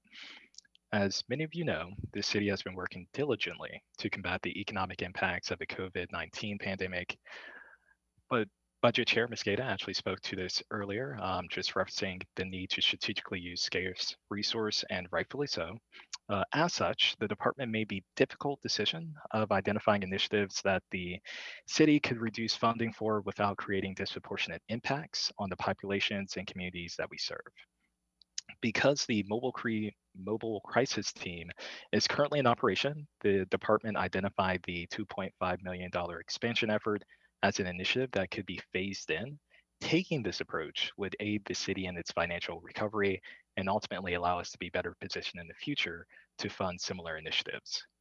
This item phases in funding for the mobile crisis teams, MCTs, my apologies, with full funding levels returning in 2025.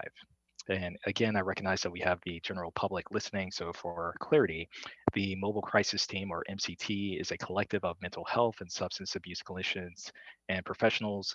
The team takes referrals from first responders, crisis connections, and also designated crisis responders. The teams are currently in operation and also in the process of expanding due to an influx of non-city funds that they received earlier this year. The department still plans to honor the intent of this ad by investing the remaining funds in 2022. And Director Kim, I'll hand it over to you for the last item. Okay. Do you mind, Director Kim, just 1 second? I see a hand from Councilmember Nelson.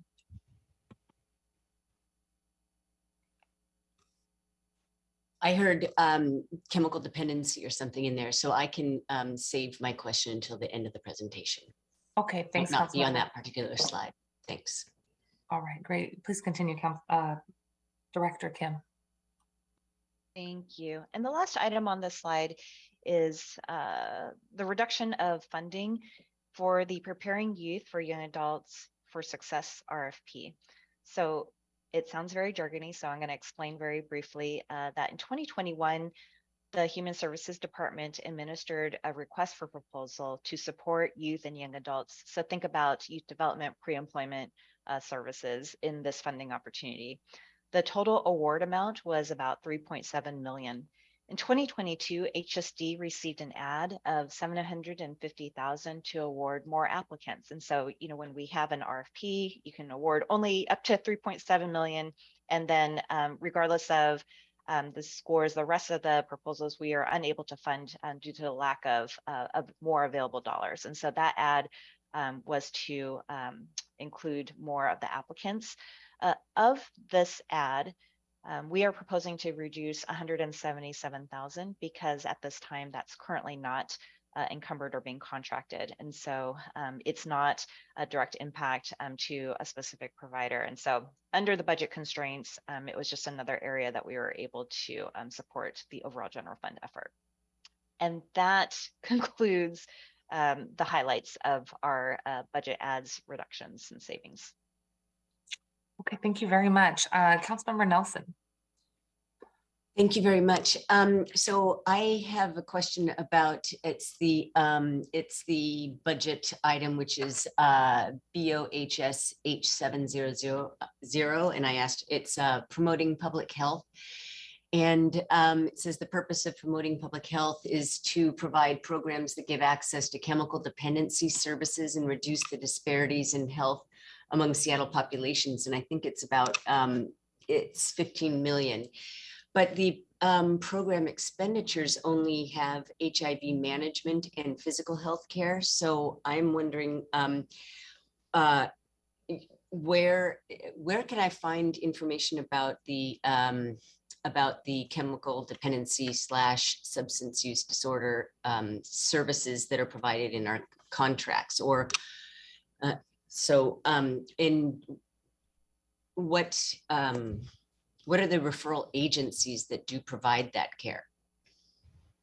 See, Michael Bailey is off mute. Do you want to take this one, or do you want me to? If you'd like to start, I was going to offer to collect additional information, but if you have Okay. additional contacts at the moment. I recall seeing this question in our council questions. It's I'm number wondering. 89. Oh, good. You have it up. Amy Holland, do you want to chime in and give an overview of our response? Sure. So I can give kind of a summary of some of the programs that include substance use services, and then of course you'll get the formal answer in writing. So we have a portion of our public health budget that's actually in the addressing homelessness budget summary level area for the healthcare for the homeless program, and that does include a component for addressing substance use issues. Additionally, there's quite a number of components of our public health contract that is in the public health budget summary level category that provide related services for substance use disorders. And then in addition, we have a couple of contracts that are focused on substance use disorders for youth. And I think that that's it at a high level, and we'll follow up with those details and more information about the amounts. Thank you. Thanks so much. I am not seeing any additional hands right now. I do want to say thank you on the community safety peacekeepers reentry item. We are pleased to see the reentry funding. We've heard from several organizations, including Chief Seattle Club, that this funding has been really core for the organizational work to try to create alternative methods for public safety. And I'm encouraged to see these investments for gun violence reduction programs, intervention and response strategies. And I think that this is a great example of the type of investments that we continue to hope to see scaled up in lieu of just relying on traditional policing. So thank you for the overview here. And I know that HSD only has a portion of some of the alternative response systems that we've invested in the past, and you've been great with working as quickly as you can. We know that you had a number of individual team members who turned over, and so we had added staffing to HSD in the past to help process grants, to get those grants out the door faster so that funding could go directly to communities, especially in the last 2.5 years, especially for organizations who've been led by BIPOC individuals and directly rooted in BIPOC communities. So thank you for that work. And I think we'll continue to try to identify ways to scale up strategies like this and have that as a cornerstone to how we also address the shadow pandemic and the stress and trauma in communities. Any additional comments here? Yes, Councilmember Nelson. Sorry, I have an overarching question because I'm just understanding that there's the Human Services Fund and then all the rest. But are there performance standards that that are applied across the board? I imagine that the ones that are the the work that's funded by the Human Services Fund have to comply with HUD or whatever because they have state and federal dollars. But in general, in terms of for the other agencies or initiatives that are funded in HSD's budget. Yeah, we have different types of contracts at HSD. A good portion of them are outcomes-based contracts. And so you're right that the general fund contracts, I think that you're alluding to, where there's not prescribed kind of outcomes or indicators, we do oftentimes work with community providers to identify the performance metrics. And so without going into too much detail, it typically has the quantity, quality, and impact type of outcomes.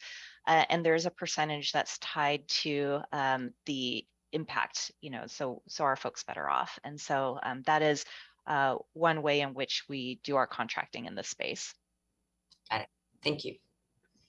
Well, thanks to the whole team here, Director Kim, Amy, Dee, nice to meet you. Michael, thank you for walking us through most of the slides today.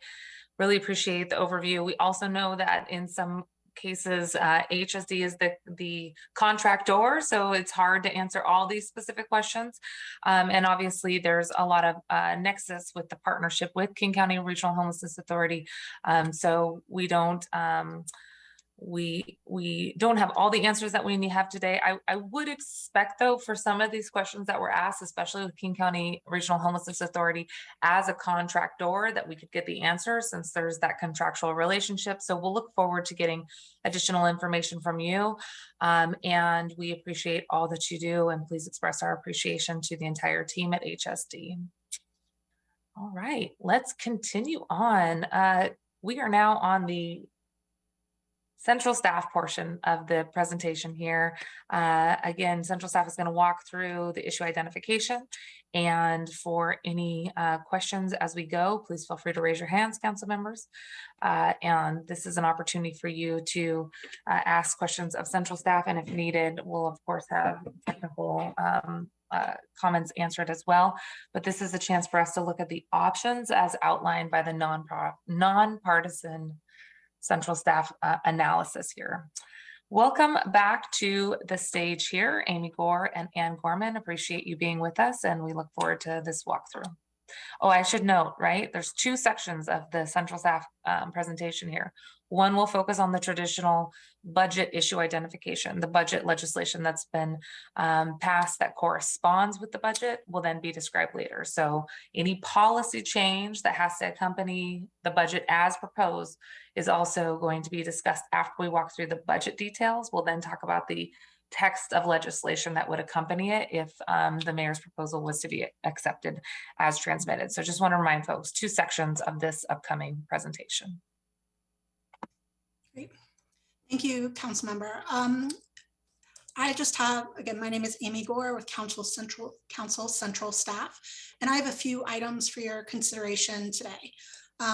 We can go to the next slide, please.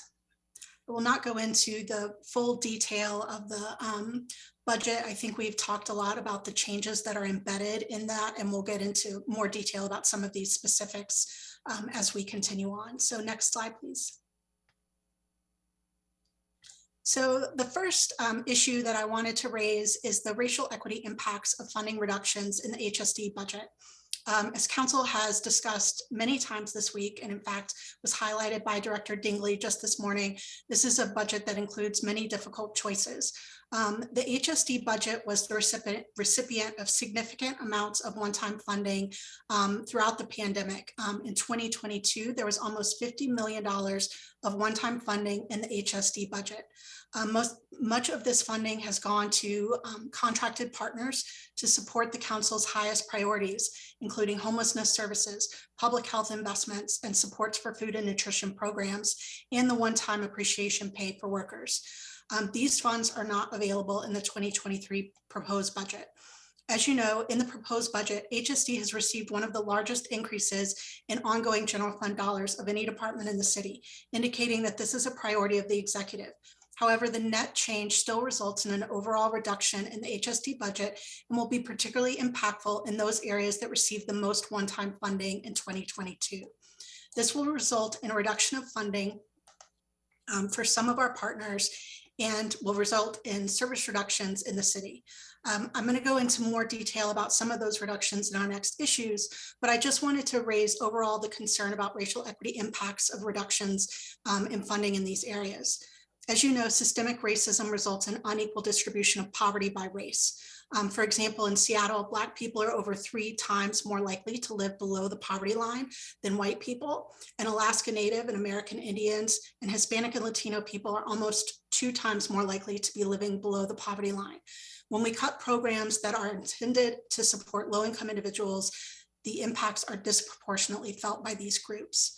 I know that one of the ways that we can address the disparate impacts is by really focusing on equity in the program development and in the distribution of funding. And I know that HSD absolutely prioritizes that in their in the work that they do.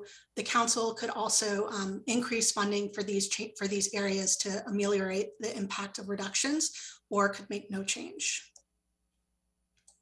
Next slide, please, Patty.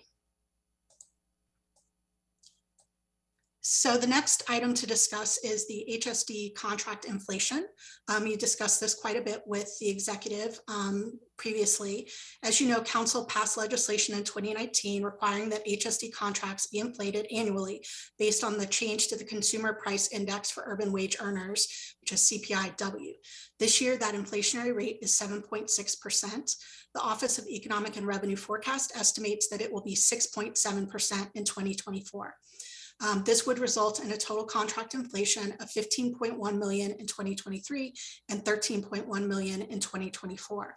The 4% increase provided in the budget is $7.9 million in 2023 and $7.6 million in 2024. To fully fund the contract inflation based on CPIW, council would need to add $7.1 million in 2023, an additional $5.6 million in 2024. And that adds up to 12.7 million, in 2024. The council's options are to increase appropriations to fund the SMC required, the Seattle Municipal Code required contract inflation, or no change. I think we've talked about this one quite a bit. I know that there's a lot of interest in option A among colleagues, so I don't see additional hands. I think we can continue. Okay. The next item is homelessness services funding. Before we jump in, I just want to clarify one thing. As I was reviewing the HSD paper, I realized I used 3 different ways of speaking about King County Regional Homelessness Authority and their funding. First is what's called the budget program. This is the city's bucket of funding for KCRHA. It includes the contract, but also includes things like the staff that are administering the contract. Second is the KCRHA contract itself. That's the actual money that the city is paying to the authority for our contracted services and their operations. These numbers are similar, but not exactly the same. And finally, there is the KCRHA budget, which includes Seattle funding as well as county and other sources. So I'm going to try and be intentional about using those terms specifically so we don't get off track.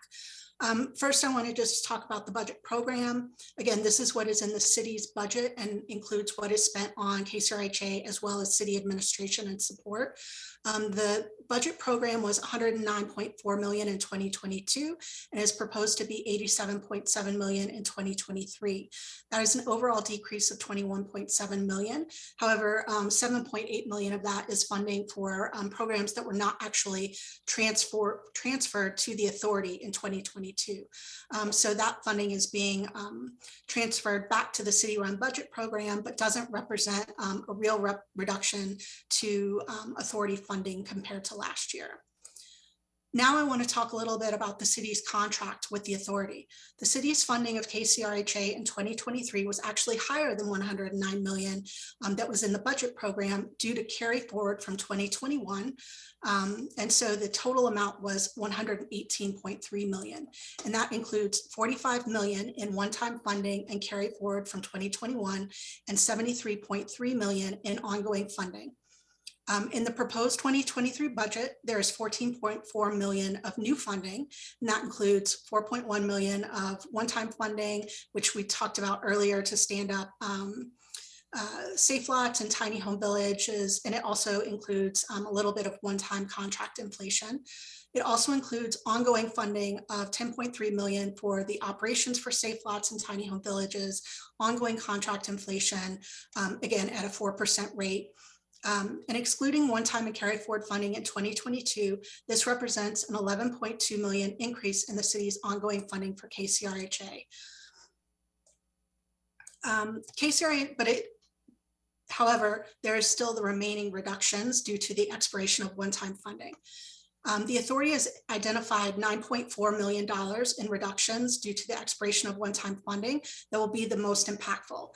It includes one-time funding for diversion, outreach, rapid rehousing, an emergency shelter, and COVID mitigation and shelter.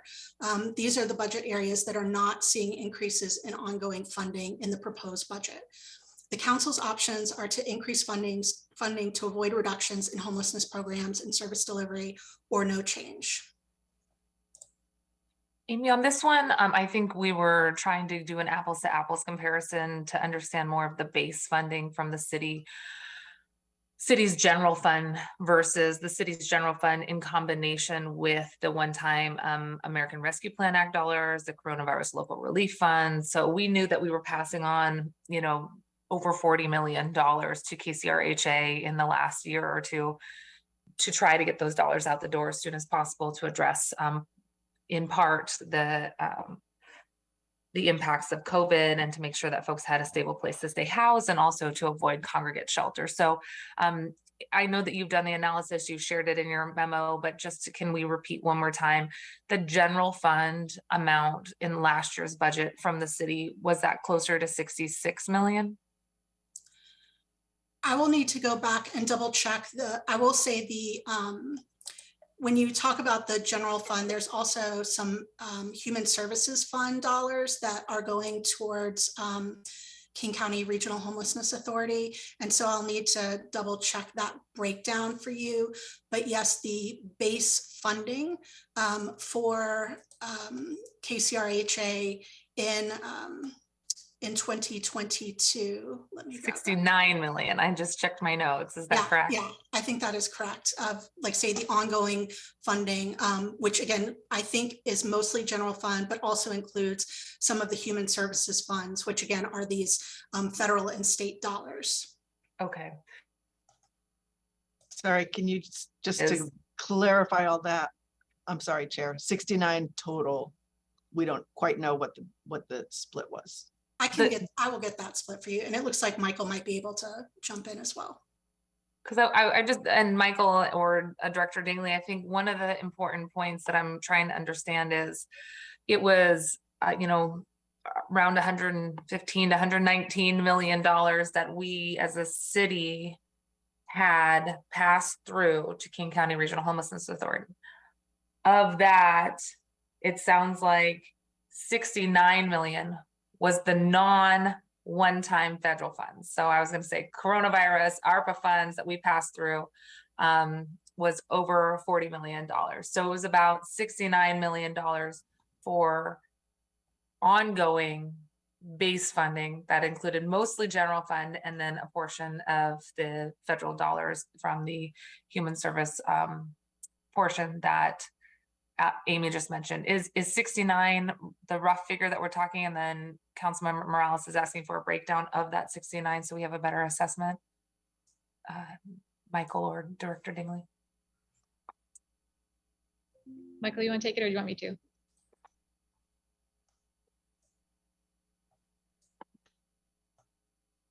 Might be having Michael, trouble.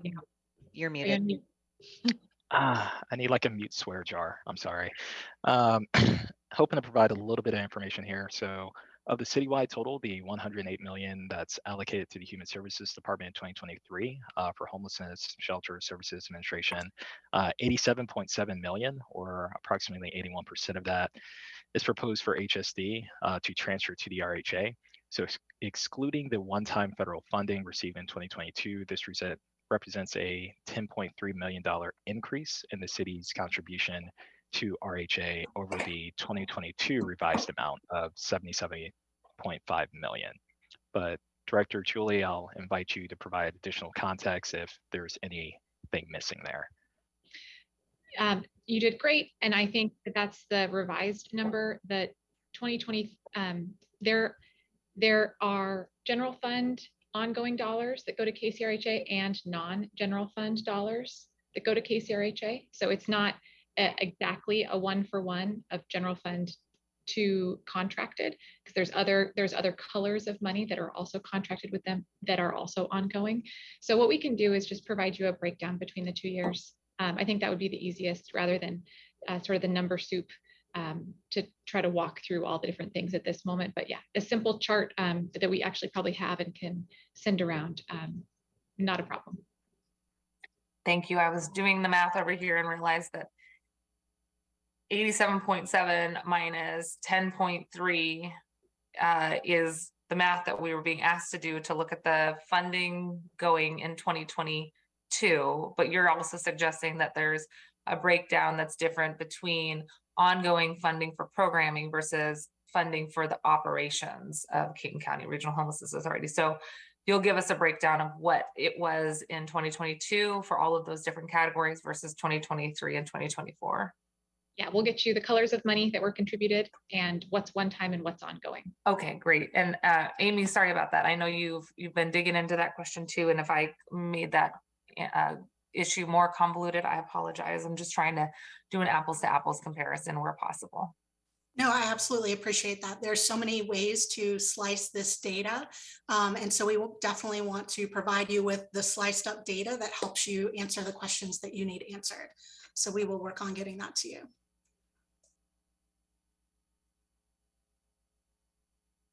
Okay, I think we can keep going. Okay, so the next issue for issue identification is food and nutrition funding. Similar to homelessness, these programs have been one of Council's highest priorities, and therefore Council has funded significant increases to these programs when one-time funding was available. Much of this one-time funding was intended to bridge a gap between the increased COVID resources in 2020 and 2021 and potential new funding at the state and federal level. But significant new resources have not become available yet. In combination with the reduction from the expiration of the one-time appreciation pay, this will result in a reduction in funding for most contracted service providers in this program area. Overall, there's an 8.8 million reduction in funding for the food and nutrition budget program between 2022 and 2023. And again, that includes 7.5 million in overall support for food programs, 350,000 for of one-time funding for specific programs, such as farm to table and clean greens. And it also includes a $450,000 reduction in sweetened beverage tax funding that was going towards public awareness campaigns, program evaluations, but were not actually direct services to the general public necessarily. There is, as mentioned earlier today, a $100,000 addition for hybrid meal delivery for seniors, which represents ongoing funding for, or at least a portion of what was included in 2022. I will note that it is difficult to quantify the impacts of this reduction. It is, it really depends on how a partner organization used one-time funding. So for example, if you imagine like a food bank, if they spent one-time funding on a new refrigerator, then not having that one going on top, not having that funding going forward probably will not result in a significant service delivery reduction. However, if a food bank, for example, was using that money to purchase additional food, that would be a result in services. But again, it's difficult to quantify that. But the council's options are to increase funding for food and nutrition programs to try and close the gap between 2022 and 2023, or no change. Next slide, Patty. On that, Amy, is there any additional information that we could get about when some of these state and federal funds might be anticipated? I thought that part of the rationale with the increase in funding in 2021 and 2022 was because we saw historic investments from the state legislature, specifically in food programs. So it sounds like there may be a delay with getting some of those dollars directly to the operators of the food assistance program. Is there any additional information that either you have now or you can follow up with on when those dollars may flow to community partners, and or if it is the level of historic investments that we had heard about? And Director Kim, I see you online too. I will defer to Director Kim on that question. Okay, thanks. We can send follow-up information to Amy directly, but my staff have been monitoring this, and we do understand that there was significant funding statewide, but the portion of funds awarded to agencies serving King County and Seattle residents were often for purposes other than the City of Seattle COVID relief. And so, for example, with Washington State Agriculture's investments in food boxes and special projects, they were differing from the city investments on discretionary food purchases or operating expenses. So there was an infusion, but it didn't necessarily add to what the providers were asking for or seeking in order to meet the community needs.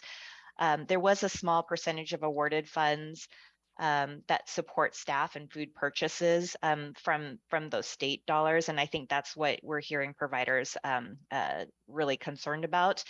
And so we've got some detailed information. There were some more awards, and Amy, we're happy to get you that information.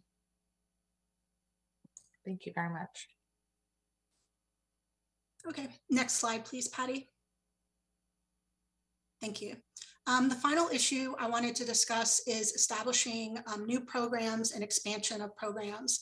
As noted by the department, the proposed budget includes a few new programs, including the Equity Action Plan, which would make investments that are yet to be determined in externally focused equity initiatives, the Healthy Seattle pilot, which would fund 2 years of community health workers to help individuals find affordable quality care, and the expansion of a case conferencing pilot program, so expand that geographically. All of these programs would certainly be beneficial programs, but may not be as high of a priority for council as addressing funding reductions that we've been speaking about this morning. Council options are to reduce appropriations for new programs in 2023 and use funding on existing services, or no change.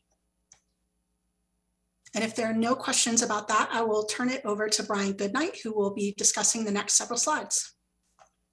Sorry, I do have a question. I spent a lot of time talking about, how do we provide health insurance to folks who are not qualifying for federally, for federal programs and or our state's Apple Health program.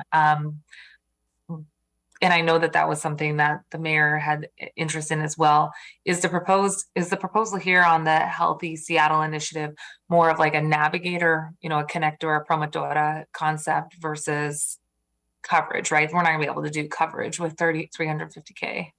Yes, that is my understanding, is that it really is about helping people who do not have insurance or other health coverage find quality, affordable healthcare, which again is a very admirable intention. Yeah, absolutely. Is the concept though here to mirror existing promotora programs, or I'm sorry, what do you mean by mirror? Mirror. Mirror. Like, I would. Sorry, I mumble sometimes. No. I have limited understanding about that program, but I think so, yes. Okay, got it. All right, thanks for flagging these. And as you noted, and as we've talked about with other programs too, very important policies. And I think the revenue choices are important to underscore. Director Dingley. I just have a little bit more clarification if helpful. Otherwise, we can just provide it via email. But if you'd like to hear it, I can provide it. I think let's do it by email if you don't mind, Director. No problem. Okay, thanks.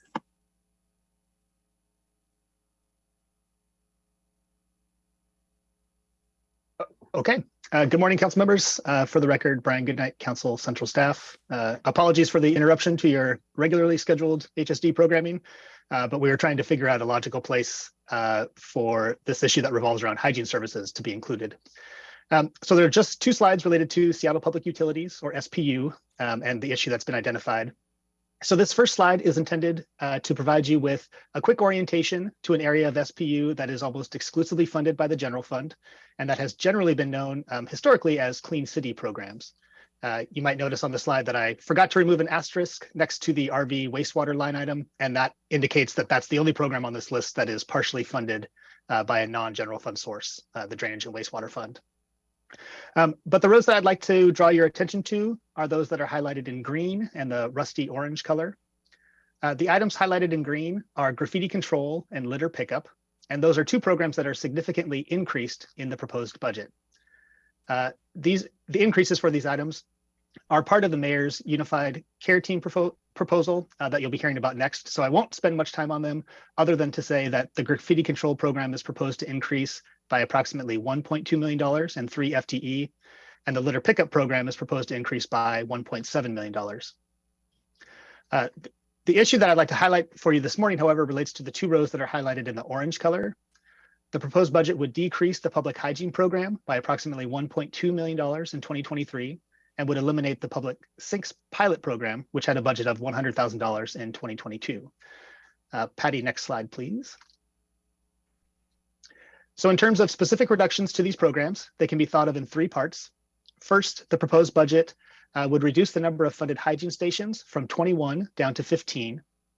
As a reminder, hygiene stations are typically composed of 2 portable restrooms, one of which is ADA accessible, and a hand washing station. The 2022 adopted budget included funding sufficient to deploy 21 stations, 18 of which were part of the base program, and the budget also funded 3 additional hygiene stations with the intention of providing service near RV encampments. In practice, SPU has only deployed between 12 and 14 hygiene stations at any one time due to siting challenges, and the department has reported that there are only 10 that are currently deployed. Second, the proposed budget would remove the mobile provision of hygiene trailer service in favor of providing stationary service. The hygiene trailers provide a combination of standard and ADA accessible showers along with bathroom facilities. The city currently owns 2 hygiene trailers and rents a 3rd, and the 2022 adopted budget provided funding sufficient to allow 2 of the trailers to be mobile and provide services to multiple locations. In practice, SPU has reported that siting and moving the trailers has been challenging, and so only 1 of the trailers has been moved amongst 3 locations. The proposed budget would convert this 1 mobile trailer into a stationary trailer, likely to be located at the University Heights Plaza. The other 2 stationary trailers would be located at Camp Second Chance in West Seattle and at 157 Roy Street near Seattle Center. The locations that would no longer receive hygiene trailer services would be Equinox in Georgetown and the Rainier Valley Food Bank. And according to SPU data, as of September 18th, the two sites have combined to provide approximately 933 showers during 2022. And then the third item, the proposed budget would eliminate the public sinks pilot program. The 2021 adopted budget included $100,000 for SPU to develop and implement a publicly accessible sink program. In May of that year, SPU awarded grant funding to 2 local organizations to create and deploy sinks into the community. The 2022 adopted budget contained the same level of funding, but none of that has been spent to date because of the funds from 2021 were carried over and are still being spent. As of June of this year, SPU reports that 3 sinks had been deployed by one of the organizations, and the other organization was still in the process of obtaining site permits and deployment agreements. And then last fall, during the discussion of the 2022 budget, SPU indicated that they were intending to perform an internal evaluation of the sink pilot in 2022, and that evaluation has been completed. And it found that although sink hosts and users found value in the sinks, there was significant regulatory and logistical barriers meant that the program didn't meet its original objective of quickly deploying the accessible hand washing stations during the height of the pandemic. Additionally, according to SPU, neither of the 2 community organizations has expressed an interest in continuing work on this program. So as you can see on the slide, the options that have been identified are fairly straightforward. The council could choose to restore some or all of the funding for hygiene services, possibly by scaling back other general fund investments, or it could accept the budget proposal without changes. And I'm happy to take any questions. Thank you very much, Brian. Councilmember Morales and then Councilmember Lewis. Thank you. Thanks for that summary, Brian. It's been interesting this week. You know, we've learned about different ways that the previous administration either slow walked or failed altogether to implement council priorities in the last couple of years. This hand washing sink pilot is another example of this. This pilot was a rapid response to keep our unhoused neighbors safe during COVID, and at the time during a hepatitis A outbreak that was occurring simultaneously. So the idea here was a low-cost, easily constructed way to provide sinks easily connected to a nearby water source, so that we could provide hand washing and access to water, potable water, to folks who needed it during the crisis, during the initial stages of the pandemic, especially. Rather than build the sinks and get them out on the streets quickly, the department created an RFP process, held this emergency response to very high regulatory standards that made it virtually impossible for folks to comply with. So it's ironic now to hear that because of these regulatory barriers, the project is a failure. We deferred to what was intended to be a city service to contracted organizations who stood up and operated the sinks in areas around the city, but who did not feel adequately supported by the city. So this should have been critical infrastructure provided as an emergency response to people who really needed it. And instead, the Seattle process got in the way. So as I hear more and more throughout this week, have heard throughout this week ways in which our priorities were really sort of dismissed. My hope is that as we move forward with the new administration, the things that we identify and fund and make decisions to serve our community in order to serve our charter obligations around health and general welfare will be implemented the way we intend. Thank you. Thank you, Councilmember. Agreed. Councilmember Lewis. Just to add my frustration to Councilmember Morales's comments, if we can't figure out how to install a couple of sinks around the city, I just cannot fathom how the city is going to tackle, restoring sockeye salmon runs, solving homelessness, standing up alternatives to 911 response. It is just a stunning failure of being impractical. That this very simple program was not able to be implemented. So actually my question, Brian, is, did the report that was promulgated from the executive on the regulatory barriers, the hurdles to implementation, did it include recommendations on how to remove those hurdles in the future so that when we do have public health outbreaks, we don't have to not stand up sinks because of some regulation? Like, did they indicate a way to fix those problems? Or was it just, oh, there's these regulations, so we're not going to do anything? Because it would be nice to see a policy path forward to fix those issues so we don't face this problem in the future. And if not, and I know it's not necessarily a budget question, but maybe it's something for central staff to focus on, queuing up some options next year for us to close some of those loopholes that tie our hands when we're trying to have an emergency response and we get really, really pedantic about things while we have outbreaks of hepatitis A or other exigent public health emergencies we need to respond to, but we insist on being really pedantic about the fine letters of the law instead. So is there anything in the report that has an approach like that? Thank you, Councilmember Lewis. Not to my recollection. I think that it does identify kind of the specific hurdles, but it doesn't go, it's not lengthy enough. It doesn't explore the kind of how those hurdles would be resolved. It looks like Director Dingley might have a response as well. Thank you. I don't have a direct response to the council member's line of inquiry on this.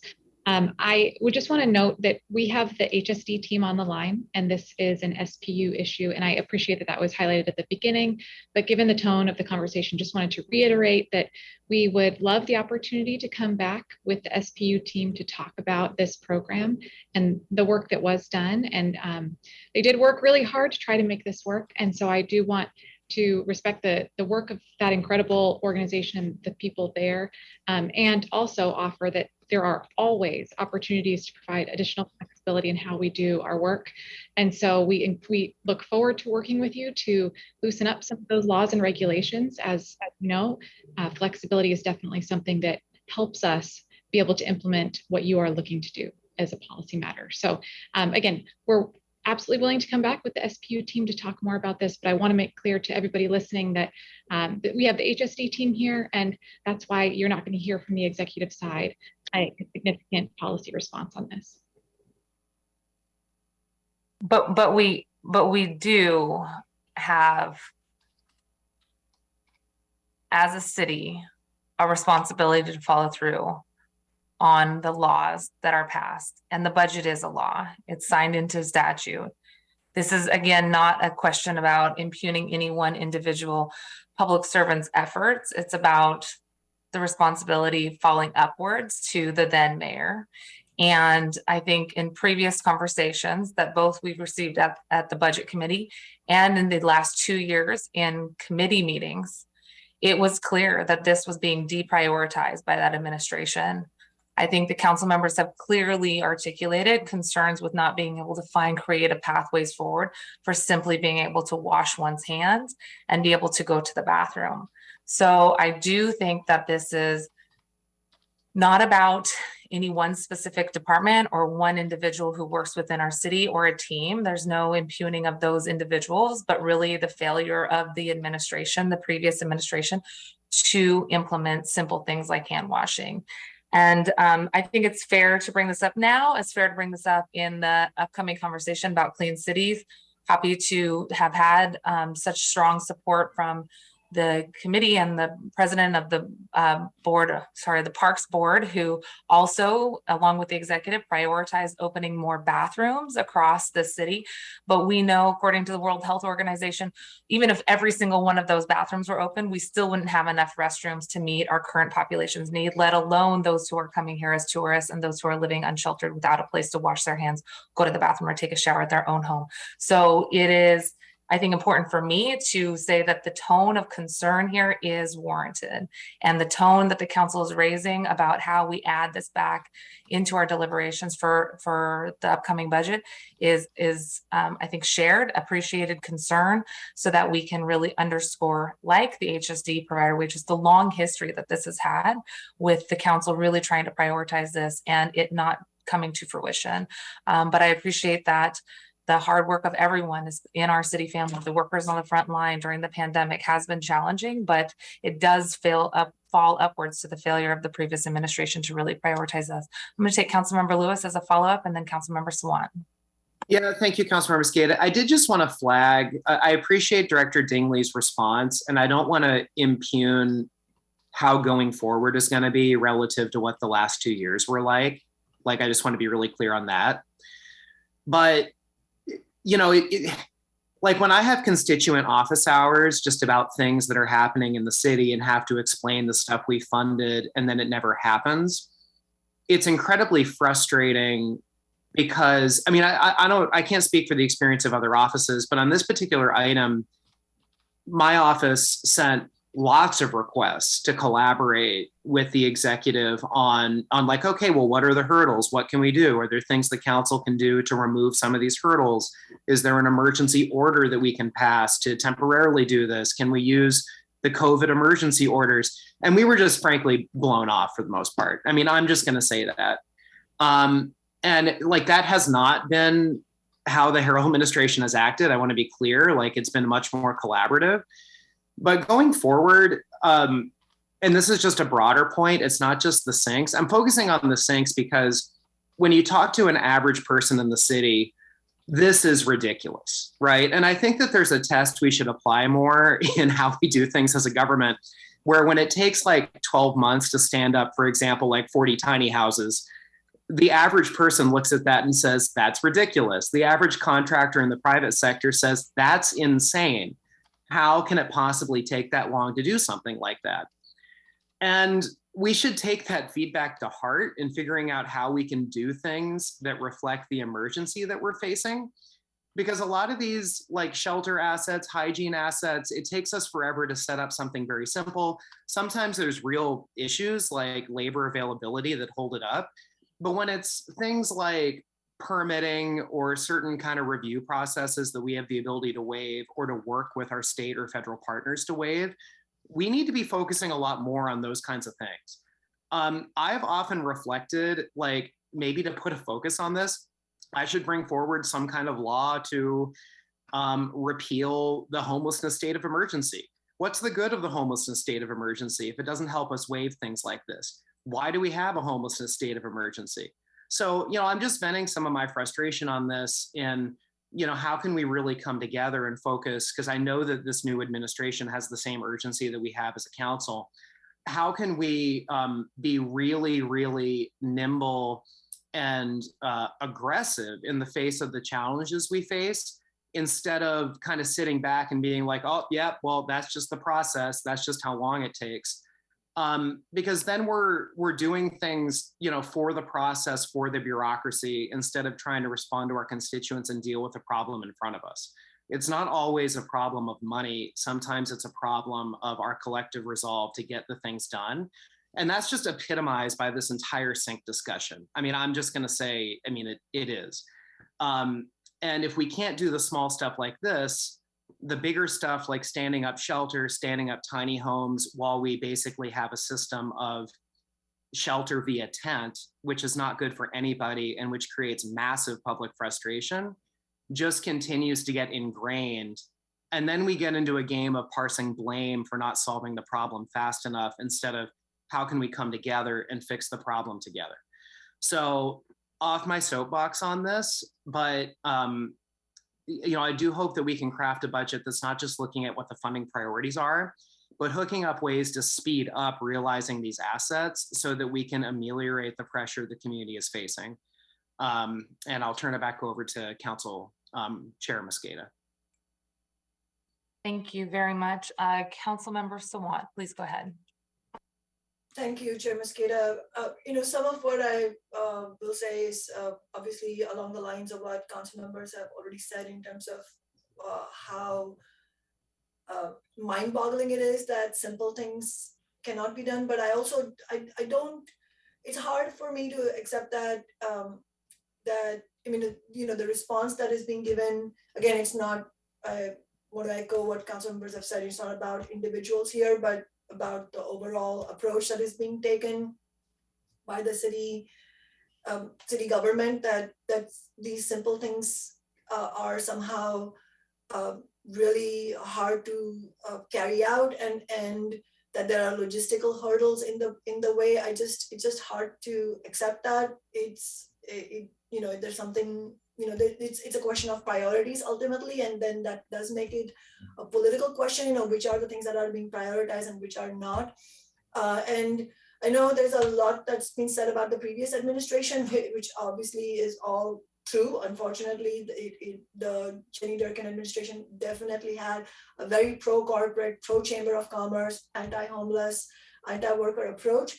But this proposed budget is from the current administration. It's from Mayor Harrell. So I just don't understand.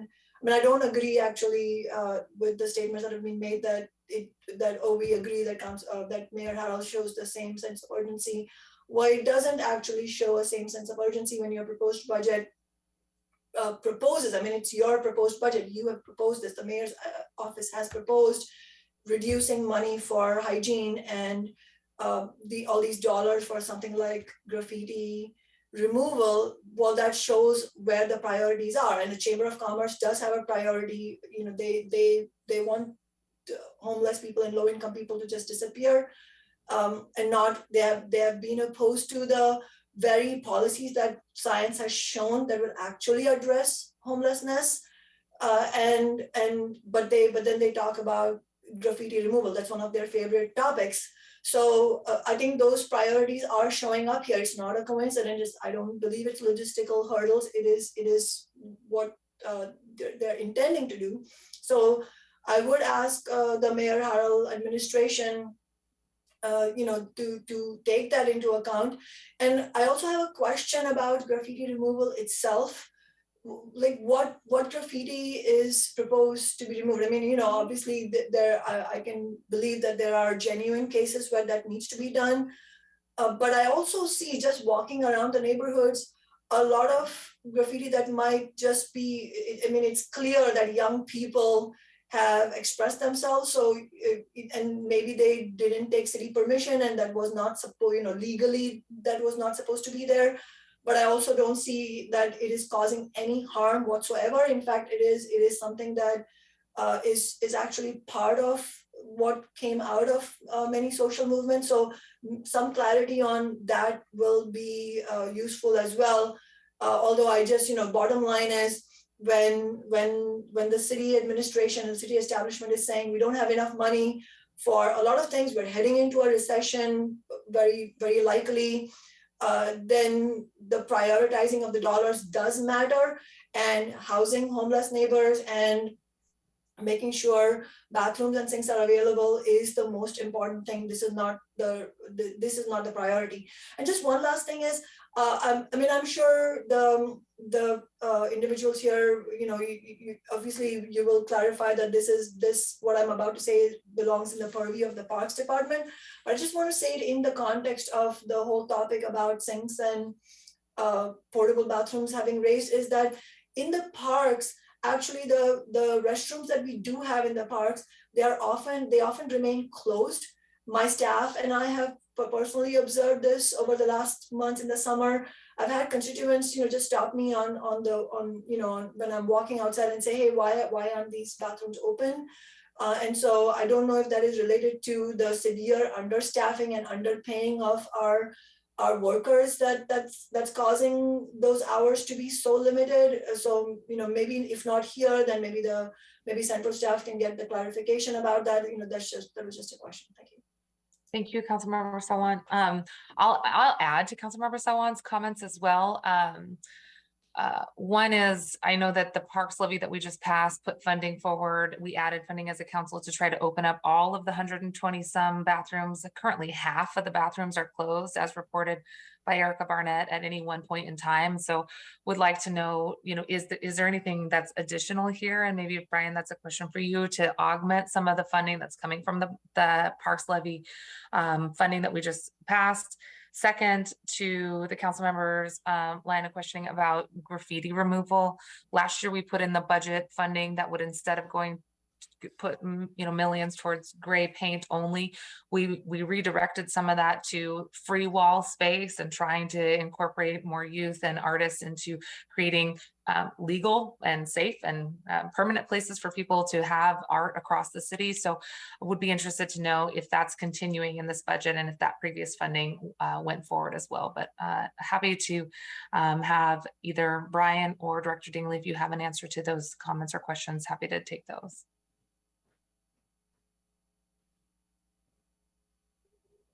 Happy to let Brian respond. I have another comment that I wanted to make, but he can, if he has those answers handy, that's fine. Oh, Thank you. Yeah, we'll have to get back to you. Sorry, I don't have those information. We do have a question out right now with SPU about the, I believe what you referred to, the kind of space for local artists to paint walls and things like that. But as far as I know, I don't think we've gotten the response back yet this morning. But I believe that is still included as part of their plan. Yeah. Great. And Director Dingley, anything else? Yes, I just wanted to say thank you to council members for clarifying for me. I heard the comments in one way, and I appreciate very much the differentiation between frustration with the previous administration and inaction there, and with the workers themselves and the work that they do day in and day out. And so I sincerely appreciate that. And that's what my comments were aiming to clarify as well. So thank you. And we look forward to the opportunity to rethink how we do so much, not just limited to this issue, right, with this new administration and our ongoing partnership on so many issues. So appreciate it. Thank you for those comments. Let's go ahead and move on in then to the budget legislation issue identification. We're on page slide 19. Excuse me, slide 9. Councilmember Lewis, just want to confirm, is that an old hand? I believe so. All righty, sounds good. Here we go, talking about legislation that has been transmitted to accompany the budget to change statute, to change legislation that's been codified into law, to then make sure that this would ensure that the budget conforms with law, which, as you've heard from some council members and previous central staff presentations, there are certain aspects of the proposed budget that does not conform with existing statute. So this is corresponding legislation that would change statute to make the proposal legal. Is that correct, Amy? Yes, so this first piece of budget legislation that I wanted to discuss is the HSD contract inflation cap. We've already discussed this issue in detail. The legislation would cap the legally required contract inflation at 4.0%, which is what is included in the 2023 and 2024 budgets. It would allow council to fund additional contract inflation if they so chose during the budget process. Council could pass this legislation. They could amend the legislation in a few different ways, such as capping the required inflationary rate at a higher or lower rate, or cap the inflationary rate commensurate with growth in general fund or some other measure of economic change, or it could amend the code to provide more flexibility in the rate so that council can choose the inflationary rate each year during budget. Finally, the council could choose not to pass the legislation. Thanks, Amy. I think folks have already chimed in on this one. I think we can go ahead and continue. If you would like, I can skip over the next three if you would prefer to save more time for the Unified Care Team proposal. The next three slides go over the year-end grant acceptance, the year-end supplemental, and the grant acceptance for 2023. There are not options for the council members related to these three pieces of legislation. They just have, HSD has kind of a disproportionate amount of funding that is included in these particular pieces of legislation. And I just wanted to highlight that for folks, but you're welcome to look at that in the HSD paper as well. It's up to you. Let me pause to see if anybody has a specific question on any of these slides. All right, we will defer to the analysis in the memos and come back to you if we have any questions. So that is all that I had for today. And we have a list of questions that we will continue to follow up on and get that out to the council members as quickly as we can. Okay, sounds good. Well, Councilmember Morales, please go ahead. Thank you. Just as we kind of wrap up here, I do want to appreciate that Yeah, I think the first slide we saw from HSD was their priority to lead their programming decisions with the racial equity lens. I feel that the cuts in this budget don't reflect a process that led with racial justice. Amy, I think, laid out very well in her memo the impact that these significant reductions will have on our Black and Brown neighbors, on providers of social services who are very often people of color. So I recognize that a lot of the reduction is due to a loss of one-time funding. I understand that. And we also have options for how to address at least some of the need that we know exists. So I just want to say, as we're making decisions about how to allocate our scarce public dollars, I want to echo Councilmember Herbold's priority and sense of urgency for closing this gap and meeting, as I was saying yesterday, our city charter required obligation to protect the health and general welfare of our neighbors. So I know we're going to have a lot of work to do over the next several weeks, but this is a priority. Thank you, Councilmember Morales. I want to thank everybody. This has been a long morning. We are now into the afternoon, and I think that this is a conversation in week 3 that will continue to evolve over the next 5 weeks as we deliberate our budgets. Much of the city's most vulnerable rely on HSD and HSD contractors. So I want to thank you for that work. And I think that if we have, and I see Director Kim still on the line, and Michael, Dee, and the crew here, we want to thank you for the work that you do, because this is a critical time to make sure that we not only support the folks who rely on the programs, but also support the workers within the department that helps provide those services. So we really thank you for walking us through this. And I want to thank Brian and Amy, Ali, and the team who's done this deep dive analysis. It sounds like there's a lot of work to be done still. Council members have a number of questions, so we appreciate the follow-up information that will come as well. Thank you all. I think we are going to go ahead and move on into item number 2. Madam Clerk, could you please read item number 2 into the record? Agenda item 2, encampments and cleanup, proposed unified camp care team and Clean Seattle for briefing and discussion. Well, this is a topic that has already begun to be discussed in our morning session. I want to thank the participants who are joining us here today to talk about the proposal under the banner of Unified Care Team and Clean Seattle Initiative. The contents of those 2 proposals are around addressing encampments and cleanup around the city. So we have the opportunity to hear about various departments that intersect with these 2 proposals.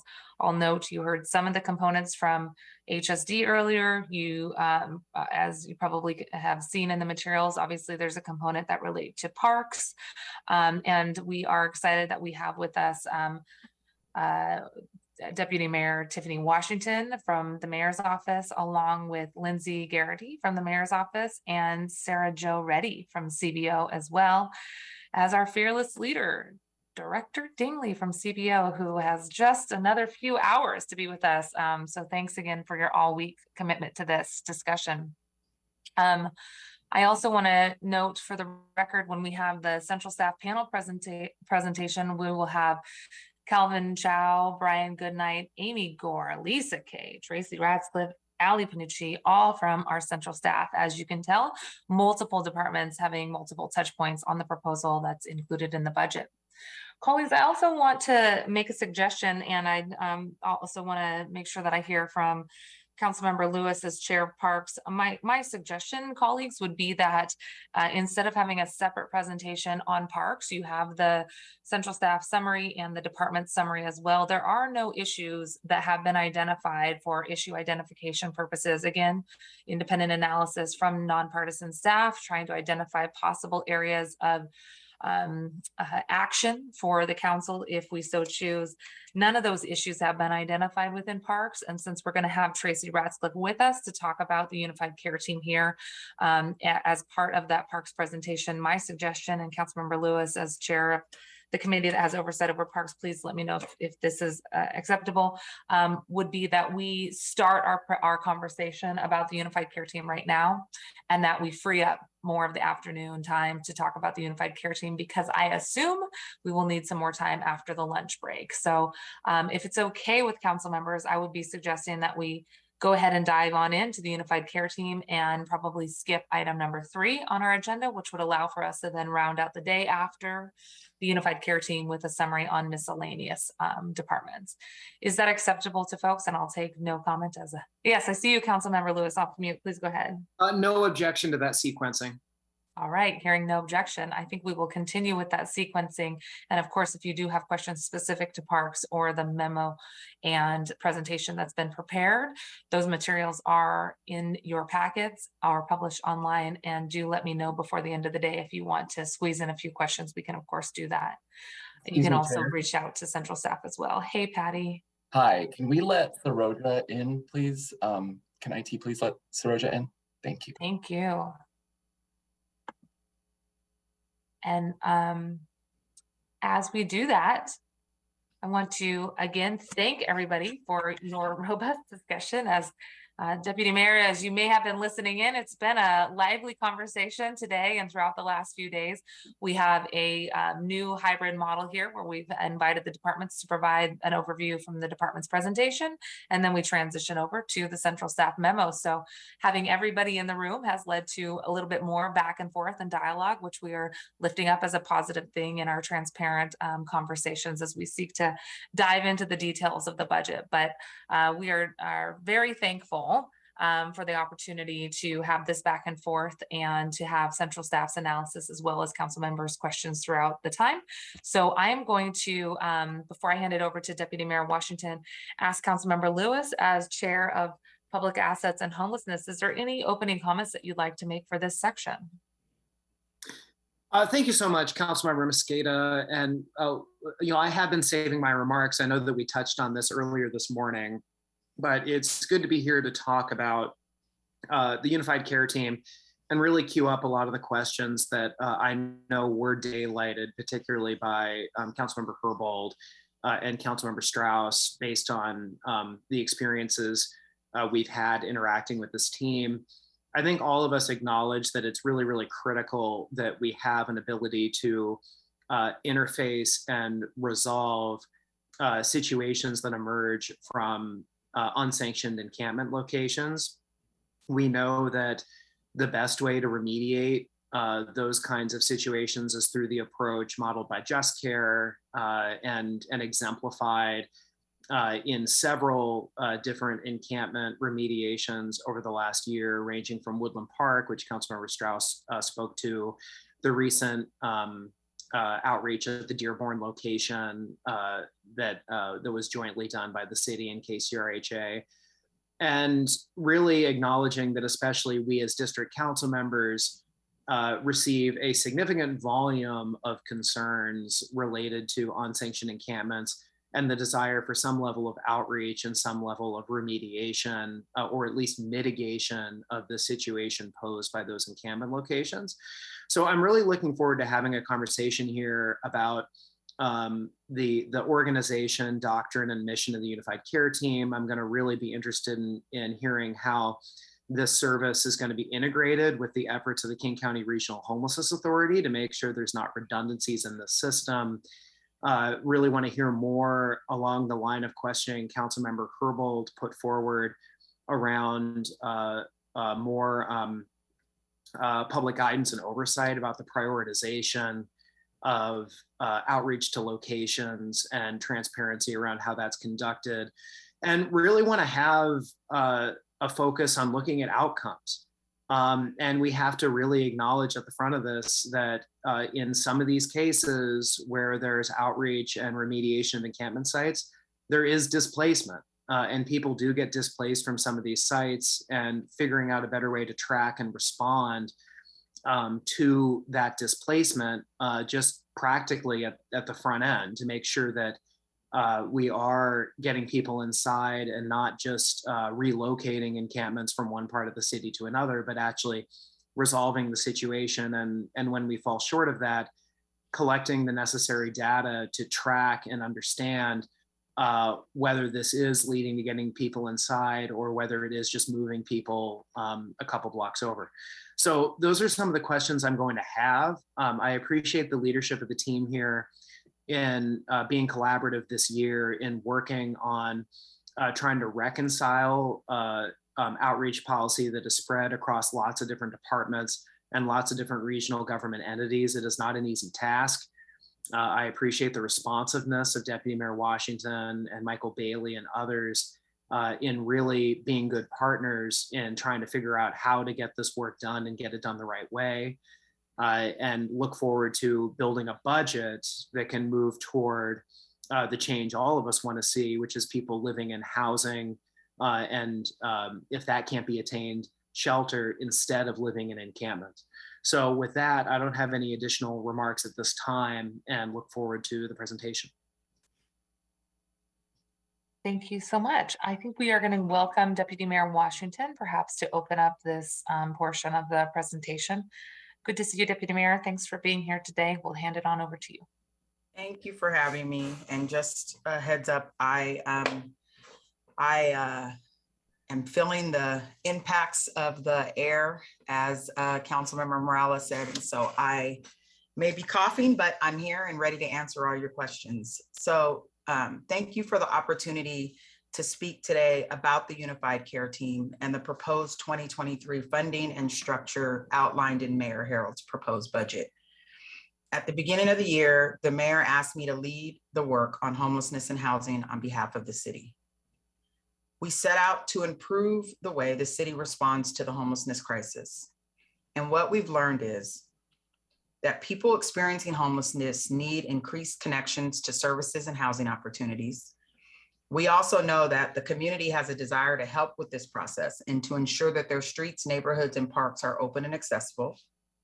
And this is why we firmly believe the geographic model is the right next step, because it gives us the opportunity to do just that. Implement what works. Through this approach, we will have the opportunity to strengthen our partnership with business, community, providers, and others to address the unique circumstances and needs faced within each neighborhood. Next slide. So over time, we learned some things, and three main things became apparent to us. First, the work to address homelessness is everyone's job, as the crisis of homelessness affects all aspects of our city, from transportation to economic development, permitting, parks, and human services. We saw an opportunity to develop an operational structure that coordinates the efforts of all departments so they no longer work in silos.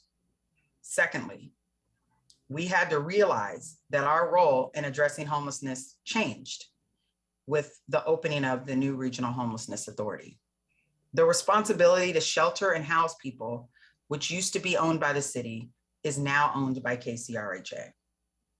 So the opportunity we had is to focus our team and our city on the delivery of core municipal functions, public safety, hygiene, trash removal, and partner with KCRHA to help bring people inside. Third, what we learned is there really isn't a line between what is homelessness and a non-homelessness related challenge. The opportunity was to be innovative and build a system that's responsive to the reality of what's happening on the ground. These three realizations are the foundation for the approach. And what we built isn't perfect, and there are still many questions left to answer. Just want you all to know throughout this presentation that the team is actively engaged in a planning process even now. Next slide. Through the leadership of Mayor Harold, we set out to accomplish three things this year. One, develop a structure so the city can respond to the community as One Seattle. Improve our customer service portal, and create a One Seattle information system. We're still building on these areas, using ongoing learning and how the city responds to the top concerns of our community. Next slide. So I want to stop here because this quote that I received from a community member early this year represents the reason why we built the Unified Care Team.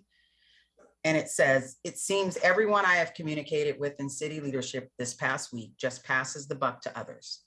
It's not my responsibility. It's not our department. Some of you must know who can best deal with this situation. I'd really like to stop sending these emails and getting upset every time I drive to and from my home.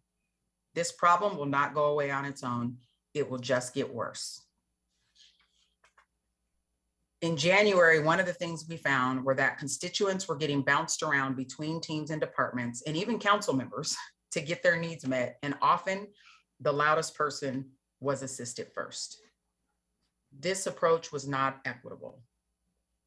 The UCT was designed to lean into the One Seattle approach, building a system where city teams coordinate behind the scenes to address challenges that require a multi-departmental response rather than putting the onus on the constituent to figure it out. Next slide. So the vision you see on this slide describes a team designed to work on behalf of all people in Seattle to ensure that our parks, sidewalks, and other public spaces are clean, safe, and able to be used by all for their intended purpose. Through this approach, we have been able to better understand what's happening on the ground, intentionally respond, and deploy our limited resources in the most effective way. We have already heard from many residents in the city how the work of the Unified Care Team has improved their communities. Next slide. The second thing was to improve the customer service portal. Remember, when we first started, Seattle residents were not receiving a response when they submitted a concern or request. Through the UCT, we've been able to set and meet a goal of responding to a customer within 3 working days and ensuring a crew member inspects that location within 10 working days.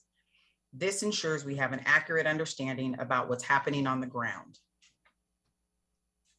Next. And I think this goes to what Councilmember Herbold was trying to get at. The third thing we did was we had to create a One Seattle information system.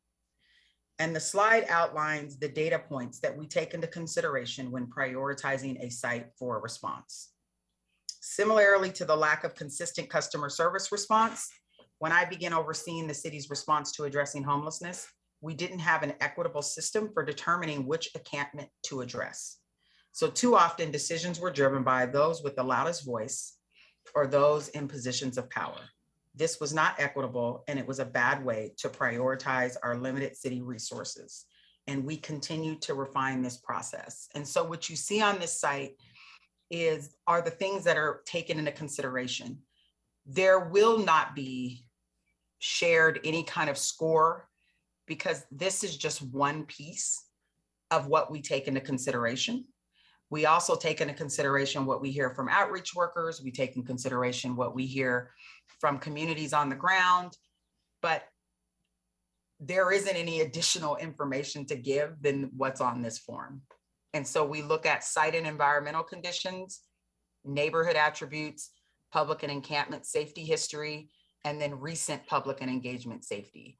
And so, for example, neighborhood attributes, we prioritized school zones over the since September started, because we were getting emails from parents, the school board, teachers, telling us that the kids could not walk safely to the destination, from home to school or off the bus to school. And so we had to pivot and escalate that up because we knew that there were hundreds and thousands of children trying to get to school. So I wish I could give everybody this magic bullet of what's number 1, 2, 3, 4, 5, 6. It doesn't work that way. And again, when I finish, happy to take questions. I think this will be a very lively slide, Councilmember Mosqueda. Next slide.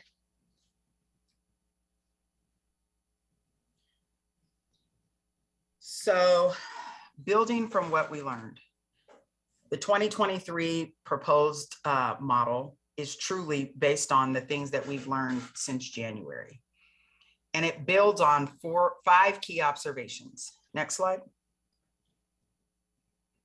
These aren't a surprise to anyone, but we did take the time to talk about this, write them down, and use them to build on the 2023 proposed model. The first is there's not enough places for people to go. This is not only shelter, but appropriate affordable housing. Secondly, there are a unique set of circumstances for those living in RVs and vehicles, and we need a coordinated effort that is responsive to those needs. And I will add to that one, we have more people living in RVs and vehicles than in any recent Seattle history. And so it is a specialized issue that has to have a specialized response. We've also learned, and Councilmember Strauss talked about this, that our house neighbors want to understand what's happening. They want to help with the solution. We know that when we bring in partners and work through the process together, everyone better understands the complexities, the challenges, and the success. A One Seattle approach is more than just city government. It's everyone across Seattle coming together towards a solution. And when we do this, we find that the community, the housed neighbors, have the patience to wait while we help our unhoused neighbors transition inside. We learned that KCRHA needs time to develop a system that works, building on the incredible work occurring out of the Housing Command Center in partnership with the city, county, and the federal government that was covered in the press conference earlier this week at the EOC. So when we sometimes sound vague when we get questions like, what's the difference between this and KCRHA and this and HSD? I think it's important to remember that we just started in January. Many of the people sitting in the seats in HSD were not here for the building of KCRHA, the implementing of KCRHA. And so Director Bailey and Director Kim have just started working on this with CEO Dones this year. And so some of these kind of detailed questions, I just want us, and I've had to tell myself this as well, they need time to develop a system that works. They started in January, they're a startup organization. And then in the interim, because we don't have enough places for people to go, and because we have more people living in vehicles than recent history, we need to incorporate a set of solutions that go beyond the removals of sites. One that recognizes that we need multiple pathways to resolution and reducing harm. Because if the solution to make people happy is the resolution of sites, given the number of sites we have, no one would be happy for a really, really long time. So the Unified Care Team has incorporated a set of strategies to work on harm mitigation, self-resolution of sites, all sorts of things that go beyond just closing down a site. Next slide. Building on those 5 observations, the guiding principles we approached with are, when a community is informed, involved, and updated, they will be patient to engage in a person-centered process over time. It's blocking me, hold on, sorry, I'm blocking myself. Focused on identifying appropriate resources, deploying strategies that reduce harm, bringing people indoors to spaces that meet their needs. This equals an approach that takes time and leads to meaningful impact. We've seen this work at sites like Woodland Park and Ballard Commons, where people were really, really frustrated. And we spent months meeting twice a week with our house neighbors, outreach workers, BIAs, community members, small business owners. And once they got on the phone and they realized the complexity, they really gained a sense of compassion, and the rush to get things resolved kind of went away. And at the end, they felt really, really proud at how the site was resolved and how they were able to help people transition from living outdoors to indoors. Next slide. So The 2023 proposed budget will shift the way the Unified Care Team approaches the work from one team looking citywide to 4 to 6 geographic teams focused on a specific area of the city. This will allow the teams to track their progress, build relationships with the community and neighbors, both housed and unhoused, outreach teams, and businesses within their region. The final number of teams will be determined based on staffing levels and analysis of the needs in each of the regions. Again, teams will build relationships with community, neighbors, outreach teams, and businesses within their region, and coordinate deployment of city and partner services such as outreach, trash mitigation, RV remediation, geo-cleaning, and site resolutions. This will make sure people know who to call. Like Councilmember Strauss said, people will have someone that they can go to and talk to and engage in the process with. Next. This is just an example of what I was just describing. One more thing to add, we're going to need to finalize the boundaries of the geographic zones, and we'll consider information about what is occurring on the ground. The final thing I want to say before I switch this over to Saroja, who will talk through some of the budget numbers, which also had some questions. Before we launch work in a region, we're going to plan that work. And the planning will happen in the region with the community, with the council member, with the BIAs, with the school teachers, whoever wants to come. So let's say we launch, which again, this is just an example. I repeat, just an example. Let's say we launch Southwest Georgetown in Q1 of next year. The first 2 months, we will have community meetings there where folks will come together and help inform how that launch looks and what activities occur in that neighborhood. And it won't just be the city coming up with ideas and dropping into a community. And so I just want to be clear to council members that if you want to be involved in the launch of a region that's within your district, you will be invited and welcome to that table. Next slide. So Saroja, were you able to get on, or are you in? I'm here, yes. Can you hear me? Yep. Okay, great, thank you. Thank you, council members. This slide, and I'm going to be talking about this slide and the next slide. This slide is about added capacity to the regions. And I just want to again reiterate what Deputy Mayor Washington went through in the context of this presentation, which is our goal is to ensure that public spaces are clean, safe, and accessible, and that we've developed a model and an approach that is would be implemented under an operational structure that's designed to coordinate cross-departmental work within a geographic-based model. And the resources needed to support this approach are significant, and I'll briefly describe these to you. This slide shows the new total new UCT staffing, and it does so by type of activity. And there are a total of 61 FTE that are being added in the proposed budget, but this is only a 20.5 FTE increase over the 22 base plus surge numbers. Of these, net new 3 are UCT operations. 2, I'm going to highlight them and then I'll quickly go through this slide. 2 are UCT operations, 3 are new UCT operations, 6 new system navigators, which you heard about earlier, 9.5 new staff for clean teams, and 2 new for enhanced cleaning and graffiti on top of the base. The two customer service reps are in FAS, and what they will do is to provide continued support and improvement of the new unauthorized encampment service request process that would be happening in 2023. There are 50 FTE clean team resources, and they're spread among multiple departments, including Parks, SDOT, SPU, and SPD, and that's 15.4 million. And what these teams do will be expand their efforts to reach to, in each region, clean up trash, litter, and debris from parks, sidewalks, and other spaces.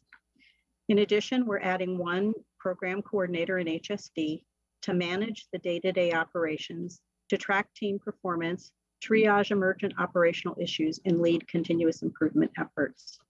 We're adding one more FTE data analyst in HSD for purposes of improving and refining the information system. And that information system allows us to keep and get information to help us make informed decisions for resource deployment and coordination with key partners. And lastly, we already mentioned the 6 new system navigators, and you can see the dollar amounts there. Can we go to the next slide? This slide is, sorry that there's so many numbers. This, what we tried to do here is show by department the activities, show the 22 funding, the one-time and the base and the one-time surge, at funding and staffing, and the 2023 adds and additions for total 2023 budget, ongoing and new, and 2023 proposed staffing. So you can see that we started with 2022 funding of 23.5 million, and we had one-time surge funding of 9.6, and we had a base level staffing of 61.5. We had surge 40.5. Our adds in the proposed 23 budget are 14.7 million, and you can see how they are distributed among these activities and departments. So the total funding for 2023, including the base, is 38.17. And what we are doing is backfilling the surge amount and adding an additional 5 million to cover the delta. Where did we come up with this number? We asked departments, we worked with departments over many months, and we asked departments, if you continue to do the current level of service, however you might organize slightly differently, what resources would you need to do that in this geographic model? And that's what underlies these numbers. So we worked very closely with the departments. We learned from what we're doing this year in the surge, and then we applied that information and knowledge to what we developed in this proposal. In the 23 staffing, we are adding a net new 20.5. You can see that there in the last column to the right, and the total staffing is 61. We have one more slide and then we're done. Councilmember Mosqueda, do you want me to just finish and then we can go to questions? That sounds good. Okay. So next steps. We are actively engaged in an implementation planning process, which will be collaborative across city departments and partners. We can't do this all at once. We will need to sequence and do this through a learning-based approach. And we will continue to deliver citywide services as we design and implement the geographic focus. And that concludes my presentation. Happy to take questions. Okay, thank you very much. Councilmember Lewis, please go ahead. Thank you, Councilmember Mosqueda. And I also just want to start by acknowledging that the collaboration this year between the council and the unified care team has, I think, been really productive in terms of being able to have a responsive partner in the executive to problem solve on big problems like Woodland Park, other examples, the recent Dearborn joint outreach with KCRHA. So figuring out ways to formalize that partnership and work on some of the ongoing challenges. And I appreciate that this presentation admits to this being an iterative process. I do think part of what distinguishes this process we're being presented with from the former navigation team is acknowledging that this is iterative and there's more openness to feedback that I think has previously been presented in this work. So huge appreciation for that, and it's being recognized in the community. I do want to go back to one of the things that was acknowledged on a previous slide, that there aren't enough places for people to go. And in other parts of this budget, we are standing up or reinforcing resources that can offer people a place to go. and making a record investment in housing that will ultimately have an impact on that. But I do want to open up a conversation here because there was some discussion about mitigation or problem solving short of remediating encampment sites. And if we can have a little bit of a conversation about that, because I do think that is important, and figuring out some way that we can reduce some of the problems associated with certain non-sanctioned encampments that in some cases might be short of removal, and then triage removal for encampments that are presenting with extremely problematic impacts. I think this kind of goes to what Councilmember Herbold was talking about this morning. And if we can talk about a little bit of the transparency and how you envision Deputy Mayor Washington that work going, because I do think that's the core of it. And figuring out ways we can minimize when there are encampment resolutions, displacement that create additional encampments in other places. So I'm getting all my questions out early. I'm writing them down, Councilmember Lewis. I'll turn it over to you. Thank you. So great question. And I'm actually going to call on my right-hand gal, Lindsay Garrity, in a minute to answer some of the questions.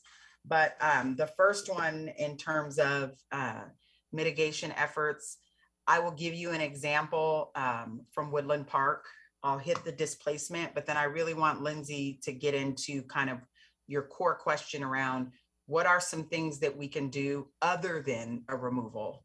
Because you are absolutely right. We have limited resources until the system catches up with the need, which means until our safe lots are opened up and new tiny home villages are opening up. And so we have to reserve the beds we do have for sites that are causing great safety concern for either the people who live in the sites or the surrounding community and environment. And so an example would be at Woodland Park, when we met with the community, they would come to the meetings twice a week. And one time they came and the fence had been driven through. And there were some fires that had occurred. The water in one of the shelter areas had been turned off.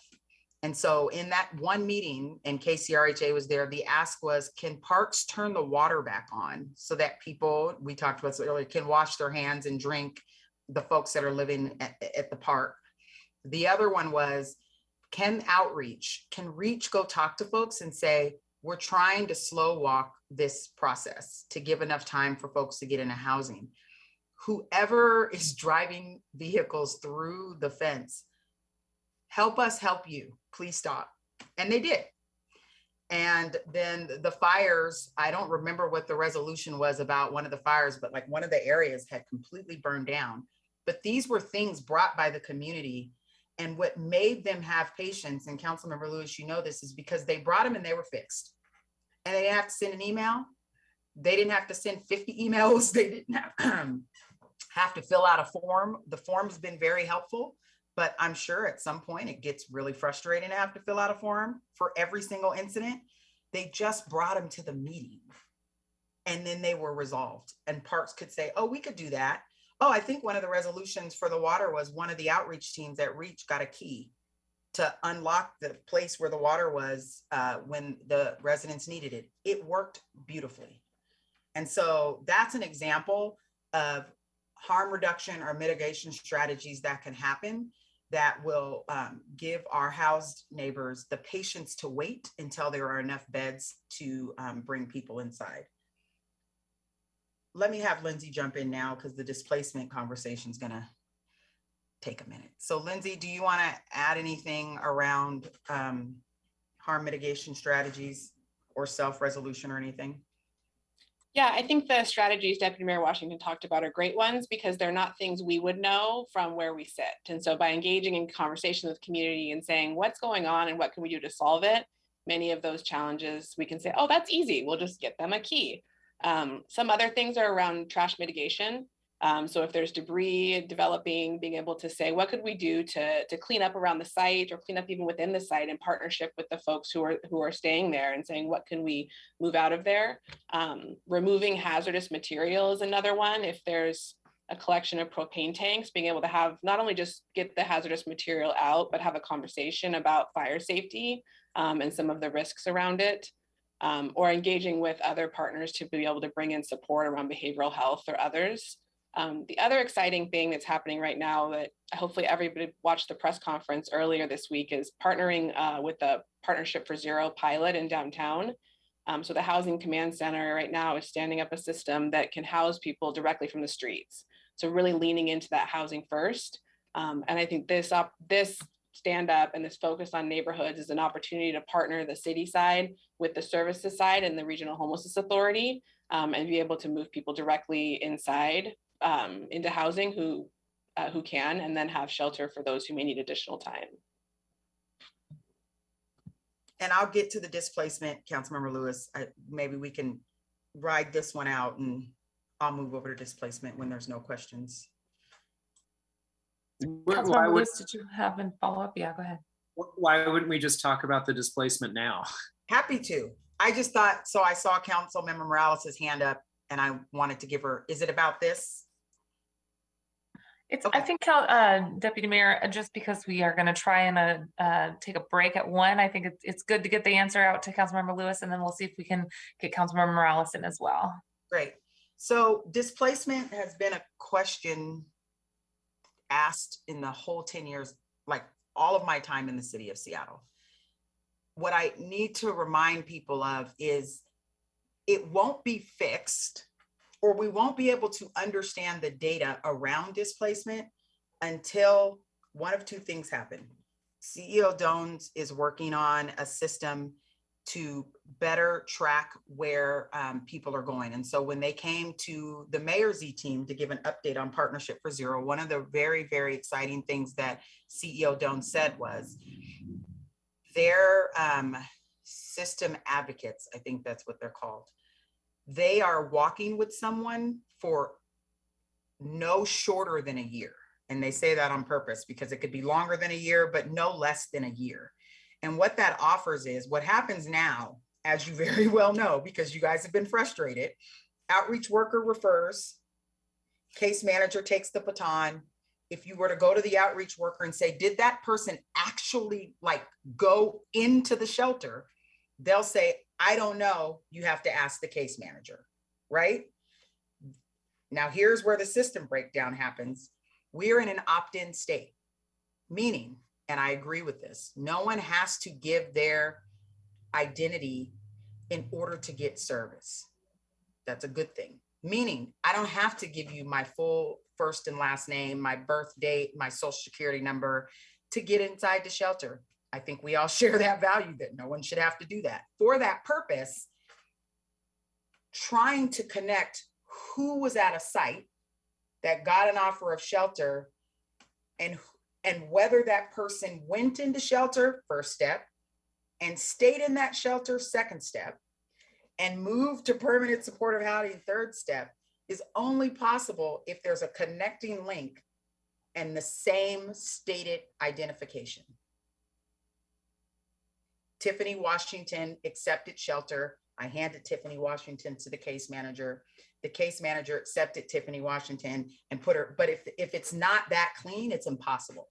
So CEO Dones' idea of getting rid of the pass off will help us get closer than ever before. Meaning the system advocate refers the person to the shelter, takes them to the shelter and checks in with them. Shelter or permanent housing. I want to say that because CEO Dones is also reminding us everyone doesn't need to go into shelter to go to permanent housing. Some people can go straight from being unsheltered to permanent housing. But having one person serve that individual for no less than a year may get us closer to understanding what happens from unhoused to housed. Does that make sense, Councilmember Lewis? Do you have any clarifying questions? That sounds like some great progress on closing the loop for the people who do get shelter referrals, so we can confirm and verify that that offer translated into someone getting into a place. I think the other component of displacement is people who never receive an offer in the first place and get displaced from an encampment location. Some of that is going to be unavoidable, but I think it's a metric we need to track because we obviously, I mean, we want to work toward obviously getting that number as small as possible. And I don't see how we can do that unless we're tracking it. And I don't know that we currently do. And I would hope that part of this work, because if that number is really high, we need to reevaluate what we're doing and we need to have a different approach. If that number is getting low over time, then what we're doing is working and we can continue. I think it's an important auditable metric. It really is. And you just are a commercial for the geographic teams in that statement right there. And so that's one of the things that we're hoping to fix. If you have the same staff in the same geographic area, then if Bob, again, we got to be careful with identifying people, naming them, and care. Like it has to be relationship driven. Like I know you, Councilmember Lewis, and we've known each other over time. Then if I resolve the site Bob's living at and Bob moves down the street, Bob's going to see me on Thursday because now I can say, Bob, I thought you said you were going to go into the shelter. Come on, let's talk.